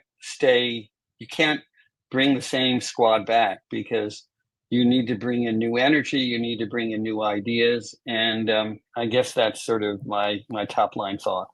Do you know? See, he understands now, finally. You know what I mean? We're not talking about stands or anything like that. Now he understands, you know, new energy, refreshing the squad is key to success. That's how football works. You can't keep the same players until they're 30, 32, 33 and expect the same performances every single time. It's not going to happen. It's impossible. The human body doesn't go like that. Injuries catches up with you, you know, and all that stuff. Illnesses, it just happens. It happens. The legs ain't as it used to be. This and this doesn't connect like they used to be. You know what I mean? It happens. That's why majority of us always, you know, mention that, like, we need some new players in, man, because we want to be successful as a football club. That's what Liverpool is all about. I mean, the older fans can vouch for me if you're still in the chat. We was used to winning. I mean, I came into it around 87. I remember, obviously, vaguely, because I was a little kid before that, but I started understanding football around 87 onwards. And Liverpool always used to win. And then we had a dry spell for a long, long time. I mean, like, I went from a teenager to a full-grown adult. Like, you know, around in my 40s, the last time, obviously the first time we won the Premier League. That's crazy. That's a long time for a club that's got tradition in being successful. We started believing the rivals downgrading Liverpool on a consistent basis, much worse than what Man United are still getting now. You know what I mean? Man United are getting it worse now. But if you remember Liverpool in the 90s, guys, like, we was, you know, a small club. That's how they used to talk about us. Like we didn't exist anymore. Your time is done. That's all. That's all I used to hear. Or the old saying we used to say, "Next year is ours." They used to take the piss out of us, some of the things like that. And one became 2, 3, 4, 5, 6, 7, 8, all the way to 30. A long, long time, man. Imagine Real Madrid not winning the league title for 30 years. That can never happen, right? We was the Real Madrid. We're back to being Real Madrid now of our country, or this country, sorry. So long may it continue. And I like the way he speaks about it. Like, we had to change players. About freaking time. Been waiting for ages. But, Daryl just obviously put it up. Matt, I think I'm sure he's the one who won the championship for the women's team years ago. That's the guy, same guy, right? Oh, man. And he died at the age of 47. Shocked, man. That's just shocking. That's 1 year above me, bro. Oh, man. Rest in peace, man. Rest in peace. Damn. Life, guys. It's life, innit? 1 minute here, next minute we're gone. Yeah, he's done a lot for Liverpool. He's done a lot for Liverpool, especially the women's team. I think he's the only one. I'm sure. I don't know if there's any other Liverpool manager that's won the title, the Premier League, in the women's football for Liverpool before. But I remember when he won it for the ladies. Oh man, 47. That's a young guy, man. It's a young guy. Rest in peace, man. Rest in peace. Yeah. So yeah, awful, man. Awful. So awful, bro. Can't believe it, my guy. Can't believe it, man. Once we click properly, there won't be anyone stopping us. Yeah, spot on, Adam. I agree with you 100%. To follow up on that, which is fascinating for me, is you spent a lot of money, of course, but the biggest quality is like, how do you personally look for a successful manager, and as well like to create like the balance and the unity with the ownership and the coaches and the players itself. That's ultimately, when you spend a lot of money, the biggest factor is the manager. How do you even go about finding that personality? Well, first of all, I think that I want to give great credit to Richard Hughes and Michael Edwards, because they identified Arnie right away as their top choice, and they were not trying to duplicate the extraordinary qualities of Jurgen. They were looking for somebody who could bring their own ideas, and there were a lot of the similar ideas. The same kind of attacking football, the same kind of strategy, but Arnie was at the top of the list for all the reasons that he's demonstrated. And people say, was it a surprise to you that we won the league? I mean, we were all delighted, but we had great confidence even in the first match that he was the right guy to succeed Jurgen. Tom, what are the differences? Because I think our listeners would be really intrigued by it, because while the results are consistent, yes, you won. I think Arne Slot may have had the most difficult to replace someone like Jurgen. I think is understated on how difficult that is. And yet I consistently hear from people like yourself and Fenway Sports Group that there are differences. What would some of those differences be? Well, there's so many similarities, but I think that, I would just say that one of the things that I have respected about Arnie, and this is no disrespect to Jurgen, is that I think we've made a lot of tactical improvements in the second half, and I think his management of the team has been outstanding. And when you think about, again, one of the things that makes the sport so incredible is these players are playing mostly twice a week, sometimes 3 times a week. And that management is also underappreciated by the fans. But, you can see the way that Alexander Isak, he didn't play over the weekend. He had an odd training during the off season. So he's going to be integrated in the squad slowly. But, the way that Arnie has substituted has been terrific. And I think, by the way, one of the things that I'm sure the three of you have noted is that I think except for one player, the players that we've signed are all 25 years or younger. Yes. So Yes. I think one of the qualities that Arnie brings to it is I think he's a great teacher. And even though he is playing with some of the best talent in the world, I think that they listen to him and they appreciate the education they're getting to become better football players.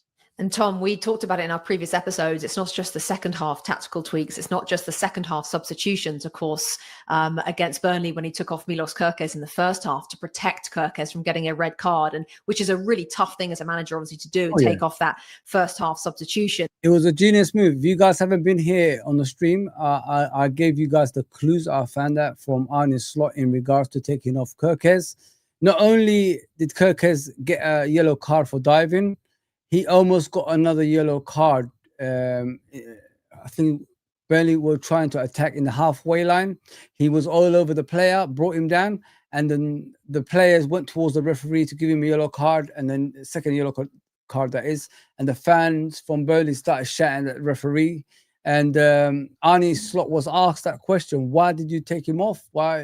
I mean, because he was only on a yellow card. What Arne Slot said is because of the fans shouting at the referee, and not only that, the players going towards the referee and the situation we was at. I realized he didn't say it obviously vocally. He didn't say it like that, but I picked out what he said. Because it's Marco Oliver, he could have, at some stage, Kerkez was going to get another yellow card. That's what he meant to say. That's what he wanted to say, but he didn't say it. And remember, Marco Oliver and Arne Slot had an altercation at Goodison Park last season where Arne Slot got a red card for it as well, if you know what I mean. And he told Marco Oliver, if we lose this league now, it's because of you. So he didn't want to take that risk because of the referee in position. Otherwise, he could have waited until halftime and taken off Kerkez out of respect for the player, if you know what I mean, and explained to him during halftime. Because when you can explain it to the player, they'll understand more when you could just sit with them and let them know. But if you take them off straight away, some players will cause they will cause damage. Let's just be honest. They'll get angry. Why are you doing this to me? Kind of thing and all that stuff. But smart guy, Arne Slot. He just realized the situation, and plus the referee that was in question at the time as well. There you go, man. You got a smart manager, guys. Let me just put it that way. The first Liverpool game is first Liverpool game is went to was Liverpool Arsenal in about 82. I think I can't remember it much though, but probably got into it in about 86. Oh, okay. I understand, Adam. Yeah, 87. I can remember. Before all those players in 87, of course, Kenny. I remember Paul Walsh. I remember as well, man. Paul Walsh was supposed to be Kenny's replacement back in the day, not Peter Beardsley. If you know what I mean, guys. You can remember Adam. Paul Walsh was someone Liverpool really liked, and he even stayed, I think, during the Peter Beardsley era as well at the club, as I remember. So yeah, around that time, I remember there was one game we faced Arsenal. All the goals were headers, and we beat Arsenal in a silver. It was a silver kit, all silver, and then red stripes, Adidas stripes. I think it was. John Barnes down the left, crossed it in towards John Aldridge, and I think he headed it in. Paul Davis, I think, scored for Arsenal. People don't know Paul Davis. He was a defensive midfielder for Arsenal back in the day. See, guys, I don't joke about it. I know my football, and people think it's just bullshit. I don't, man. How could I remember all these names? Yeah, and I think Steve Nichols scored. Steve Nichols. I'm sure Steve Nichols scored it. Well, I think we beat them by 2-1. I'm sure it was something like that. And Paul Davis, scored a header as well. Yeah, a long time ago, man. Still remember that a bit. I'm one of those people that remembers things, you know what I mean, like from long time ago. If I start remembering things, I still have little memories. Like one of you guys were talking about the 3-3 game against Man United, and I think I told you all the goal scorers for Liverpool. Can't remember Man United. All I remember is Ryan Giggs chipping Bruce Gobbler. That's all I remember. But I know Nigel Croft scored twice, and Neil Rudd scored a header, and he headbutted, I think, one of the players getting the header in the goal as well. So, and he had a big bump on his head. Yeah, and that. Anton loved that kit. Let me just put it that way. The stripy Adidas kit back in the day. Yeah, man. A lot of memories. Great time to be a Liverpool fan back then. Not when Neil Ruddock was playing. I'm talking about 86, 87, all that stuff. Yeah, big up Adam, man. Nice to meet you, my brother. One of my favorite players was Craig Johnson, the Aussie, yeah, Predator. There you go, bro. Celebrations. Remember, look, the legs splits, doing that every single time. I remember him, man. Don't worry, bro. Ray Houghton replaced him eventually, didn't he? He was before Ray Houghton. Actually, I think he came after Sammy Lee. Sammy Lee, then I think it was him. And then Ray Houghton replaced him. I could be wrong. Yeah. I met Sammy Lee, by the way. Very nice guy. Very, very nice guy, man. Yeah, let's get back to this and I'll explain more stuff to you as we go along. Is tough, but it just seems that he's got absolutely everybody. I want to talk to you about Isak in just a second, or I'm sure the guys do. But you mentioned what a beautiful summer it was with Liverpool winning the Premier League title, the tragedy that happened, though, during the parade, and then, of course, the passing away of Diogo Jota and the outpouring of grief for him as a player, but also, Tom, for him as a person. I'd like to just give you the stage for a second, just to pay tribute to a man that we didn't know personally. We only enjoyed his game. But what was he like as a person, Tom? He was an extraordinary person. He was beloved. And, he was beloved, of course, not because he was the leading goal scorer or whatever. He was beloved because he was genuinely kind. I found him incredibly curious. When I would have a conversation with him, we talked a lot about gaming. Do you know that he was a gamer? Yeah, and that celebration. And that when he did his celebration, he referred to that. But he had an esports team, and I think by reputation he was one of the best FIFA players in the Premier League. And I only mention that just because he had a certain breadth of curiosity that drew people to him. He was extremely popular among his teammates. He was extremely popular in the training room. And, there you go. I told you guys at the beginning about Jota, what influence he had towards players. I remember someone was discussing, I think Fake Pundit said that about, some players are affected by the Jota, obviously, sad passing. And I explained to you, he's saying the same thing as I swear I've never watched this. I'm not even lying to you guys. But what I'll show you behind, guys, I go to events for the legends. Sometimes Liverpool host events, but Kevin Keegan's one. Let me show you Kevin Keegan. Where is it? Sorry, guys, my camera's moving. Kevin Keegan's one. He done it himself. It was in London. I think the other ones were Liverpool, and Souness was London, and Kevin Keegan. But yeah, I go to see the legends sometimes. To thank them for what they've done for Liverpool Football Club. So as you can see. So here, Graham Souness, as I said, Sammy Lee and Jimmy Case in the middle here. Then too, I met them at Anfield. That's Anfield right behind me. Ian Rush right there. Steve Staunton right there. And there's the man of the 70s, me and Kevin Keegan. I meet a lot of legends, guys. Like I make the effort to thank these guys because, we talk about titles, we talk about certain things at Liverpool Football Club, but we always don't talk about the legends enough. And I show them the appreciation and just, go to their events, sometimes the charity events, and we donate and all that stuff. So that's what I love to do for those guys. Because I wouldn't shout about 20. I wouldn't shout about 6. I wouldn't shout about, the amount of FA Cups we won, League Cups and all that stuff without these guys. These guys have done a lot for Liverpool Football Club. We've got the all-time record goal scorer right there. We've got the greatest probably captain, Graham Souness there. The 2 right wingers that replaced each other. And Craig Johnson, someone said earlier, and I think he's there right now. These are the guys, isn't it? It was him first, Jimmy Case, Sammy Lee, then the guy you got there right on your message, Craig Johnson. They all replaced each other. Ray Houghton, Matt Manniman after that, and all these other guys after that. Salah is the last one, isn't it? So, yeah, man, I do that a lot. I'm going to continue doing that, meeting the legends, because it's my duty as a Liverpool fan. We have to thank these people. These are the people that put Liverpool in the map. You know what I mean? I know, we don't like the way Kevin Keegan left us, but he explained a lot to me. He said to me, made it simple when I asked him, he said to me, the most important thing is, when I left, the greatest Liverpool player of all time arrived. There you go, guys. Kenny Dalglish. So there you go. He contributed for you with Kenny Dalglish. He gave you Kenny Dalglish. There you go, people. So we should not be angry at him still. You know, it's been passed on from generation to generation that he left us and all this stuff. But it is what it is. He stayed a year extra before he left, he told me as well. When he wanted to leave originally, it was to Real Madrid. Real Madrid wanted him. He was meant to join Real Madrid, but that broke through because at the time, in the old days, players, even though their contract ran out, the club still owned them. I don't know how that's possible, but that's what he said, which is weird. I said, wow, did they? Yeah, he said, Liverpool didn't want to let me go. They wanted to keep me an extra year.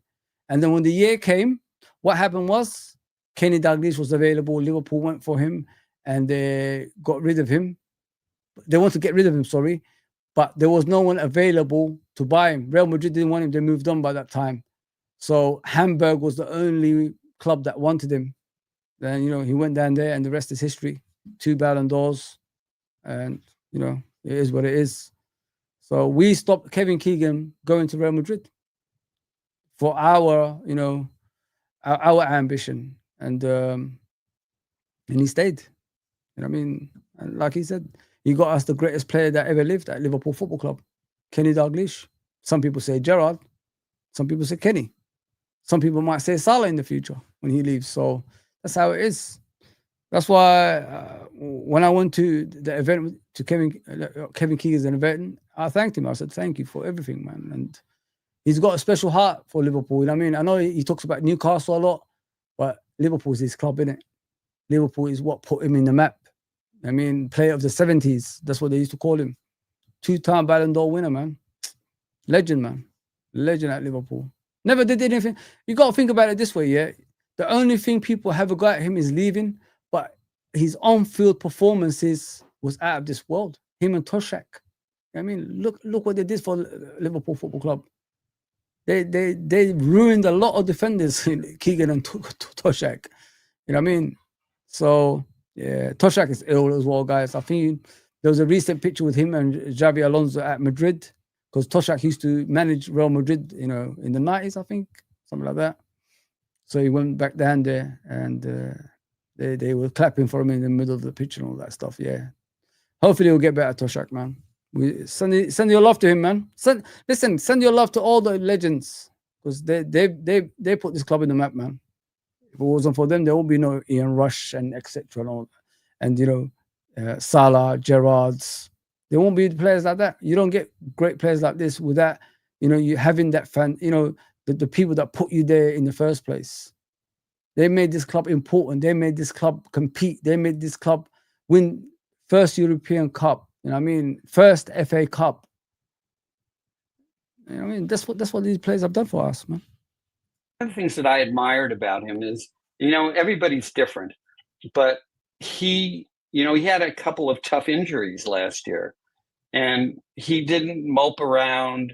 You know, he focused on how he could help the club and he knew that he could have an impact even though he didn't start, and he did have an impact because he did have some late goals that were really quite important, but he accepted his role in a very graceful way. And I think we were all, you know, it's always a tragedy when somebody dies before their time, but his death really did hit everybody because he was so beloved. He really was, and just incredible words. I was going to actually lead on to the fact of, you already might have asked already, but obviously there's like increasing load on the players' mental health with everything they've had to go through with Diego Jota and the parade and Hillsborough, everything that's happened at Liverpool Football Club. I mean, to be able to adapt in those moments as an ownership, and now the culture change and the expectation and social media. How do you manage that? Because it seems to be that everyone's together, no matter what happens in life, which is really important. You kind of come away from the actual footballer, which is actually quite fascinating to hear, because that's not often you hear that at football clubs. Well, the support network within the club is very strong, and it was immediately important to us to reach out to his widow and to make sure that she understood that, we are a family. It's a cliche, but we do think of ourselves as a family. And we wanted to make sure that she was well taken care of financially and her children. And one of the things about football is, what did Bill Shankly said? He said it's not a matter of life and death. It's far more important than that. That's on one side of the spectrum. On the other side of the spectrum was Jurgen's point of view is, it's entertainment and it's not life and death. And it's very important for us to demonstrate that whatever happens, that we care about the football player, but we care even more about the individual.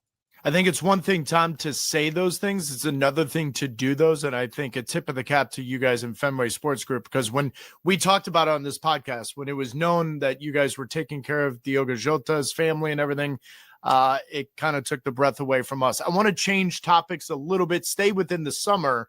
It's a twofold question, though, because obviously you guys this summer have spent a ton of money and you've been at the topic of conversation with spending that. But Isak, in the final hours, we did one podcast that we completely had to re-record because he was coming, he was going, he was just twofold question for you. One, was there any doubt that crept into your mind at that point? And then the last show we had Fabrizio Romano on talking about the chaos of the transfer window.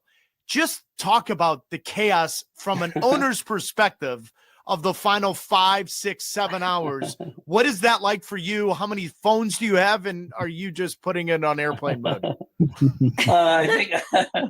I think, in the Newcastle situation, obviously their club needed to find a replacement.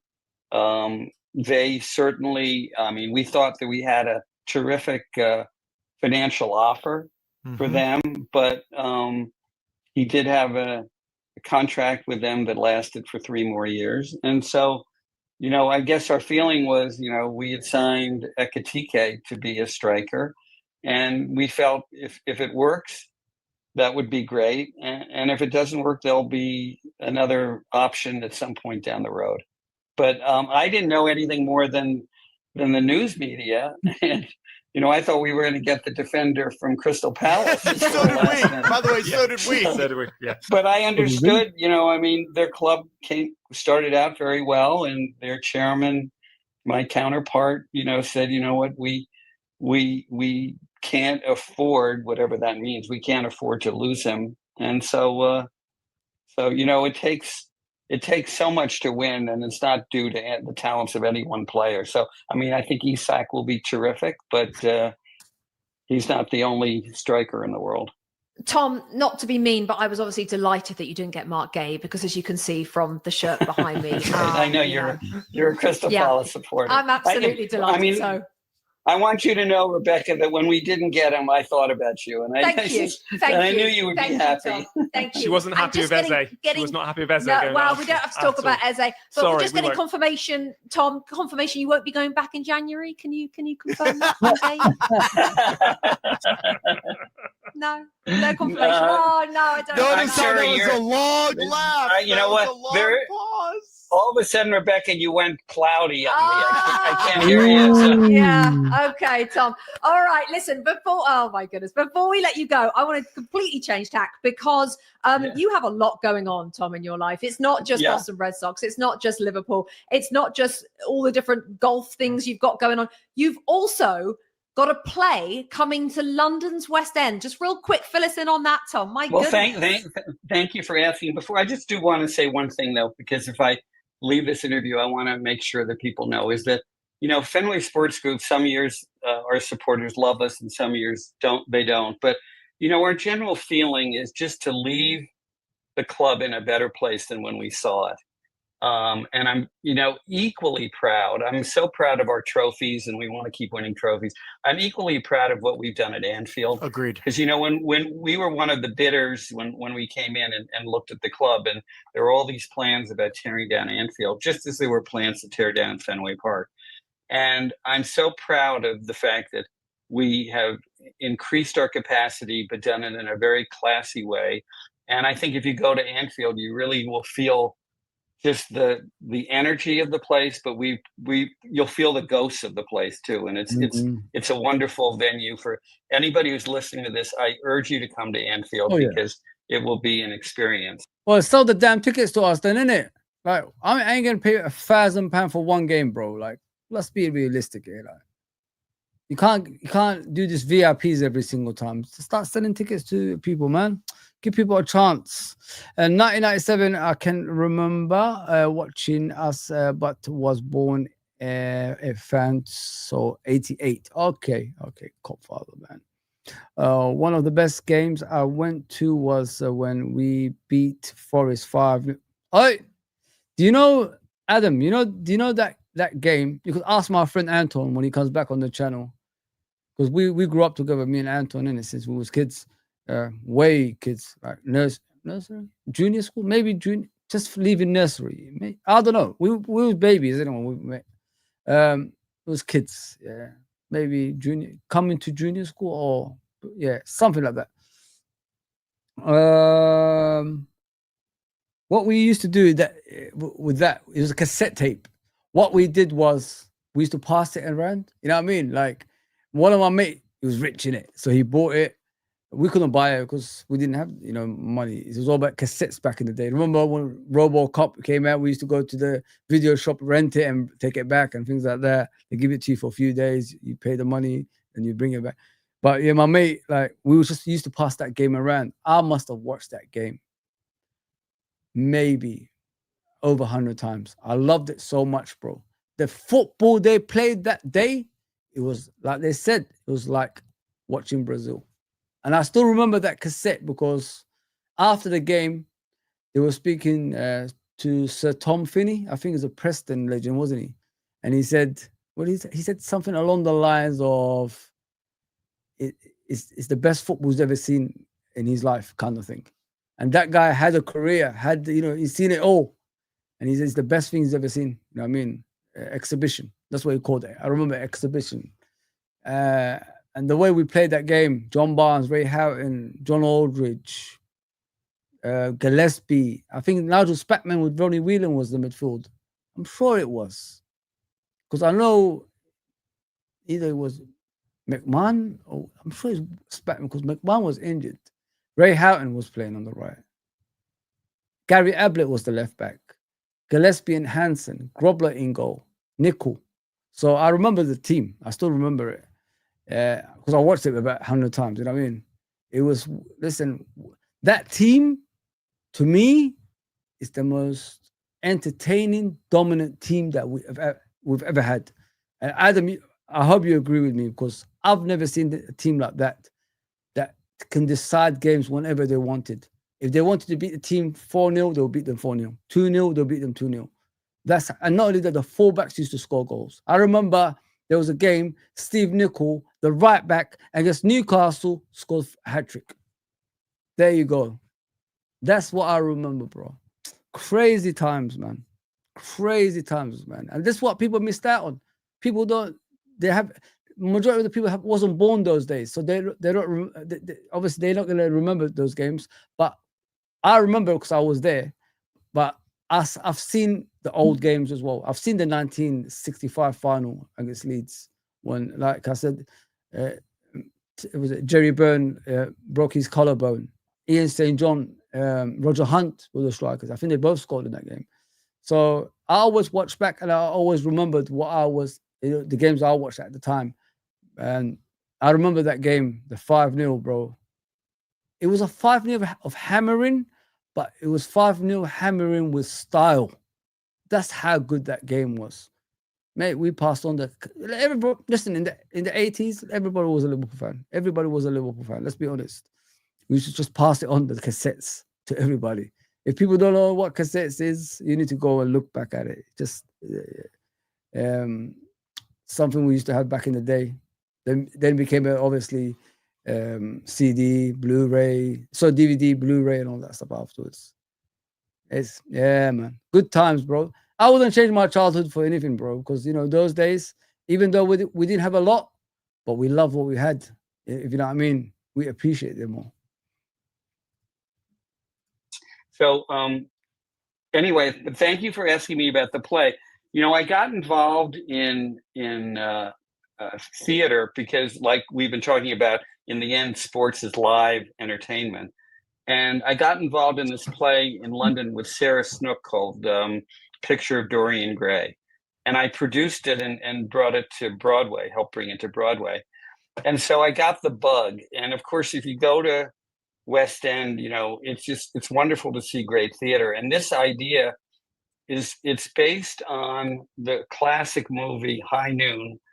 And we are making it because the themes in it, which is really about leadership and cowardice and courage, are themes that resonate even today.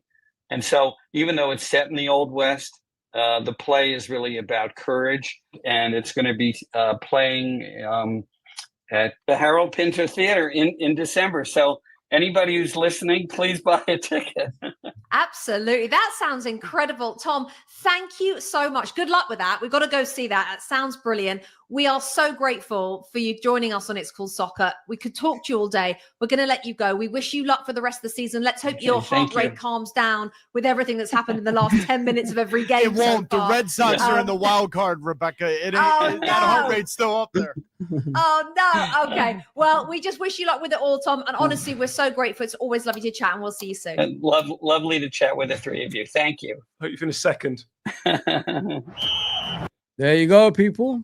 I sat through it. I hope you enjoyed that, because we've listened, didn't it, to him. He talked about Joe, he talked about Klopp, he talked about Arne Slot, he talked about Isak, he talked about all the transfers that we did. He talked about the season so far. He talked about the stadium, obviously rebuilding Anfield as well.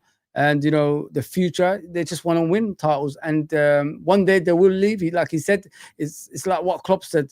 What's important is how you leave the club, not when you came in. So they have that, you know, they have that thing. One day they're going to leave, obviously, Anfield, so Liverpool Football Club, and hopefully hand it over to someone that's, you know, more than capable of, you know, handling our football club the way we want it to be as well. So yeah, it's amazing stuff. Of course, I remember Anfield rap. Boy, I already told you, the big hands, the hat backwards, of course, bro. And John Barnes doing his rap and all that stuff.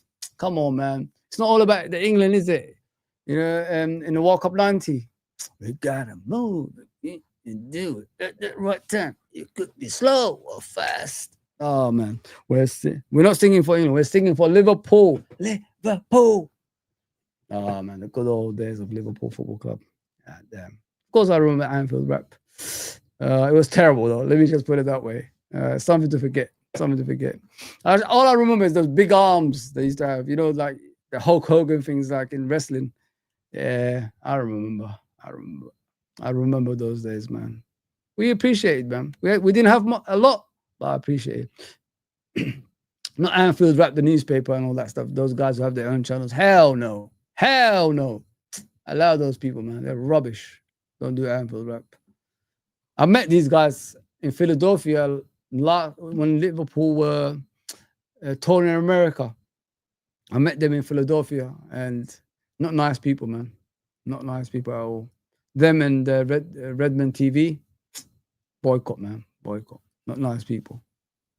LOL. Yes, Mess Unks. St. John, Tommy Smith, of course, bro. Tommy Smith, you know, the Iron Man. That guy's a sicko, man. I remember the acne and, you know, people, that mustache. And he was built like a brick. And every single time you watch Liverpool, you go back and watch, you know, the old Liverpool. Yeah, that guy was, listen, Graham Souness is scary, isn't it? But Tommy Smith is even scary. Yeah, let me just put it that way. Yeah, Saint John. The start of the success, in it, guys, under Bill Shankly, Ron Yates and Tommy. And Ian St. John. Dalglish is the best player we have had. Listen, his record speaks for itself. His trophy speaks for itself. And he's my favorite manager ever at Liverpool, because that team was my favorite team, and I still stick by it. I still stick by that team, man. It was perfect, bro. Perfect, Adam. That team, nothing was better. Hansen at the back, Barnes on the wing, Aldridge as a striker, Steve McMahon and Ronnie Whelan, the little two nasty players in the middle. Come on, man. Come on. Terry Mack, Stevie Howe in the wing. Lord of mercy. Lord of mercy. Terry Mack's goals, bro. Collection. Matt Letizia before Matt Letizia. There you go. Yes, Clive. Oh yeah, I've seen this one. Thong, thong, thong, thong. Damn.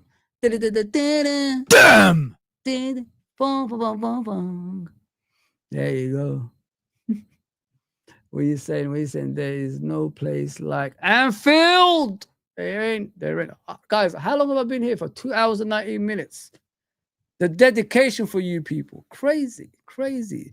Damn, our former women's manager, has died. I know, Callum. Daryl just shared it, man. So young as well. 47 years old, my brother. McMahon. I was unhappy when he left for Man City. He ended up at Man City. I remember, man. And the players we brought in after those players. Shocking, man. Shocking, man. Shocking. Never figured that out. What a player Barnes was. My favorite, man. My favorite Liverpool player. Still, bro. Still my favorite player. Rodrigo says we didn't have a lot, but we loved what we had. Nice one, bro. 100%, bro. We didn't have a lot. You know what I mean, even if you was rich, you still didn't have a lot those days because we didn't have the technology, games, computers that we have now. You know what I mean, so it didn't matter what your levels were in life. It was still not a lot for us, man. But we enjoyed it, man. I wouldn't change it for anything. Born in 79, same as me, Clive. We're 46 years old, by the way. Salute. That's why we probably connect, Clive, because we're the same age, bro. Same year. You know what I mean? 79. We are. What are we? What are we? What are we, Clive? Are you ready? D-Generation X. We're D-Generation X. D-Generation X, it's not just a wrestling thing. There's actual, D-Generation X. My generation. Clive's generation. That's D-Generation X people. It's not like, are you ready? Are you ready? It's not all about that. There's the millennials. Before millennials was D-Generation X. So we do exist. It's not all about DX, the wrestling. We are D-Generation X. We're X. Are you ready? Yeah. Tom's got a personality, bless him. Yeah, he has, bro. But sorry, Gene, with these people, like I have my reservations because I'm FSG at. I'm no longer because I've changed my mind a bit. They're doing good by the club. But if they start doing that nonsense again, I'm gonna have to, I'm that kind of person that forgives. You know what I mean? But I don't forget. That's the difference. If they're doing what they did this summer for our football club, I'll continue, being FSG. And all I want is the best for my football club. Why does that hurt people when I say that? I don't understand. Yeah, 100%. My comment about Slot Klopp was the style of football, bro. Thanks for your feedback, as always. Appreciate it, bro. Of course, bro. I know what you meant, but I had to relay it the way I see it because I think a lot of people misunderstand Arne Slot's way of playing and think he's just the manager that wins league titles only and doesn't think about cups. Probably this season, if we was like in the same situation this season, we would have won the League Cup and the Champions League because we've got the depth and we've got the players that's going to get us there. As you can see, we keep rotating the players every single time this season. Every single time we're rotating players, bro, to get them ready for the second half of the season, which is the squeezy bum time and the important stage of the season, which is you're either going to win the league, Champions League, Cups, whatever it is. That's what it is, bro. Looking forward to that Southampton game in the week. Let me just put it that way. But, big up, Copfather. Never issue, bro. I see it my way. You see it your way. Other people see it the other way. That's how it is. I never judge anything here, bro. Not as bad as the Liverpool groove. Oh, please, man. Was it pass and move, the Liverpool groove? Yeah, man. Oh, man. The only player manager to win the league as well. Doug Leash. 3, 2, 1. When the clock goes, selector. There we go. We rewinded to Kenny Dalglish, but we've got to move forward towards Salah now. There you go. We rewinded. We're going forward now. Yeah, yeah. Still to this day, bro. A short film called Blue versus Reds. It's so funny with old players. Let me check. I might have seen that. I see a lot of stuff. Clive. I don't really discuss it with everybody. Like, look at the way we talk today. Nobody knew I knew that much of Liverpool, even before my time. It's crazy, isn't it? But that's how I am, really. What was it? Blue versus Red. Yeah. Blue versus Red. Accrington Stanley? Who are they? Exactly. That milk advert, I still remember it, man. I still remember that. Ian Rush. When I grew up, I want to play like Ian Rush. The good old days, man. Good old days. Apparently, Ian Rush hated that, hated that advert. I'm sure they did a remake as well. Not so long ago with Ian Rush again in it. This time Ian Rush in it. Accrington Stanley? Who are they? Exactly. Hopefully I've done the scarce advert justice. Sorry to say, but your dinner's cold now for crying out, wife. Why are you telling me now, man? I need to go, guys. The wife's calling me. I'm sorry. If she calls, the man's got to go. Are you ready? We could play out in the 80s, 90s. No. Yeah. 100%. I was born in 75. 70s boy as well. D Generation X. Are you ready? There you go, bro. DX, brother. DX, Clive. That's why we connect, all of us, bro. In 90s, early 2000s. Amazing. Yeah, 100%, bro. When all the phones and all that stuff, all this nonsense starts coming, things just go out of control, man. Madness everywhere, bro. Yeah, man. Agreed, Adam. Yeah, 100%, G. Yeah. 70s, baby. Are you ready? I got to work at Olympia in Shawshank. Was standing next to okay. Standing next to the Undertaker when he started up that Harley Goose. Sick. I love Undertaker. He's my favorite wrestler ever. I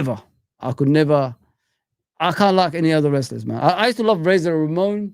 I used to love Tito Santana when I was a kid. Everybody, those who know wrestling know Tito Santana. Who else did we have back in the day that we loved? Texas Tornado, the Bushwhackers, licky. Repo Man.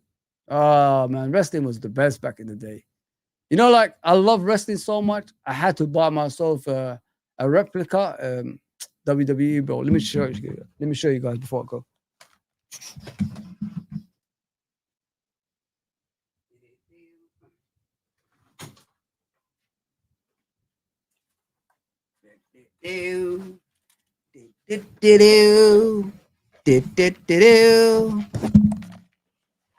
I'm a WWE champion, guys. Look. Who remembers this belt? All the greatest wrestlers had this belt. Upside down. Thank you very much. The Eagle belt, guys. Look. There you go. Bret the Hitman Hart, Hulk Hogan, Ultimate Warrior, Stone Cold Steve Austin. All of them had this. All of them. Shawn Michaels, Ric Flair, Sid Vicious. There you go, people. Got the no, it's a replica, but there you go. There's my baby. Got my one, guys. God damn it. Stone Cold. Stone Cold. Give me a hell yeah. I said give me a hell yeah.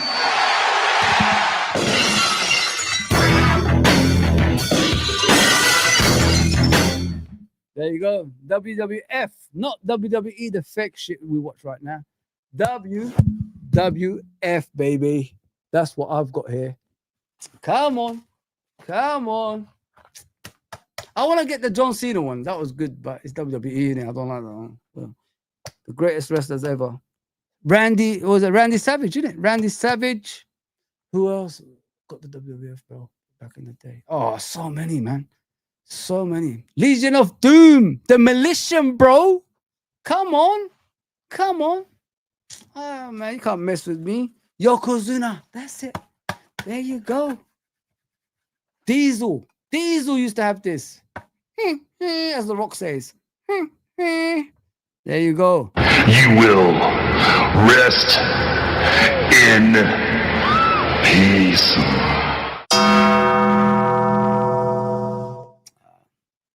See, people, collections, man. I gotta get my collections, otherwise I won't be happy in life.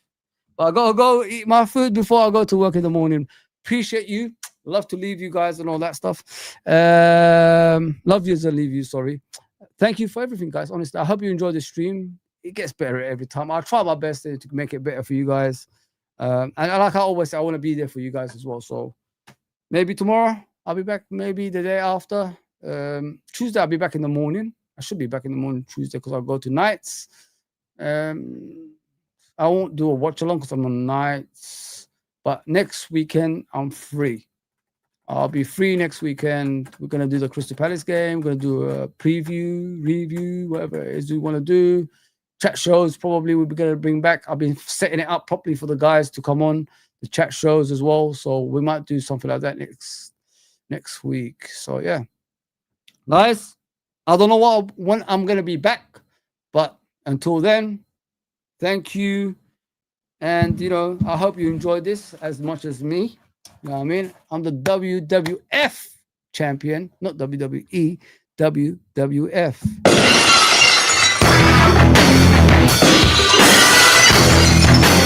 All right. I'll leave you guys. Take care, everybody. Thank you, Gene. Thank you, everybody. I can't get everyone's name on here, but thank you very much. WrestleMania 13 was a match. He was so emotional in the ring.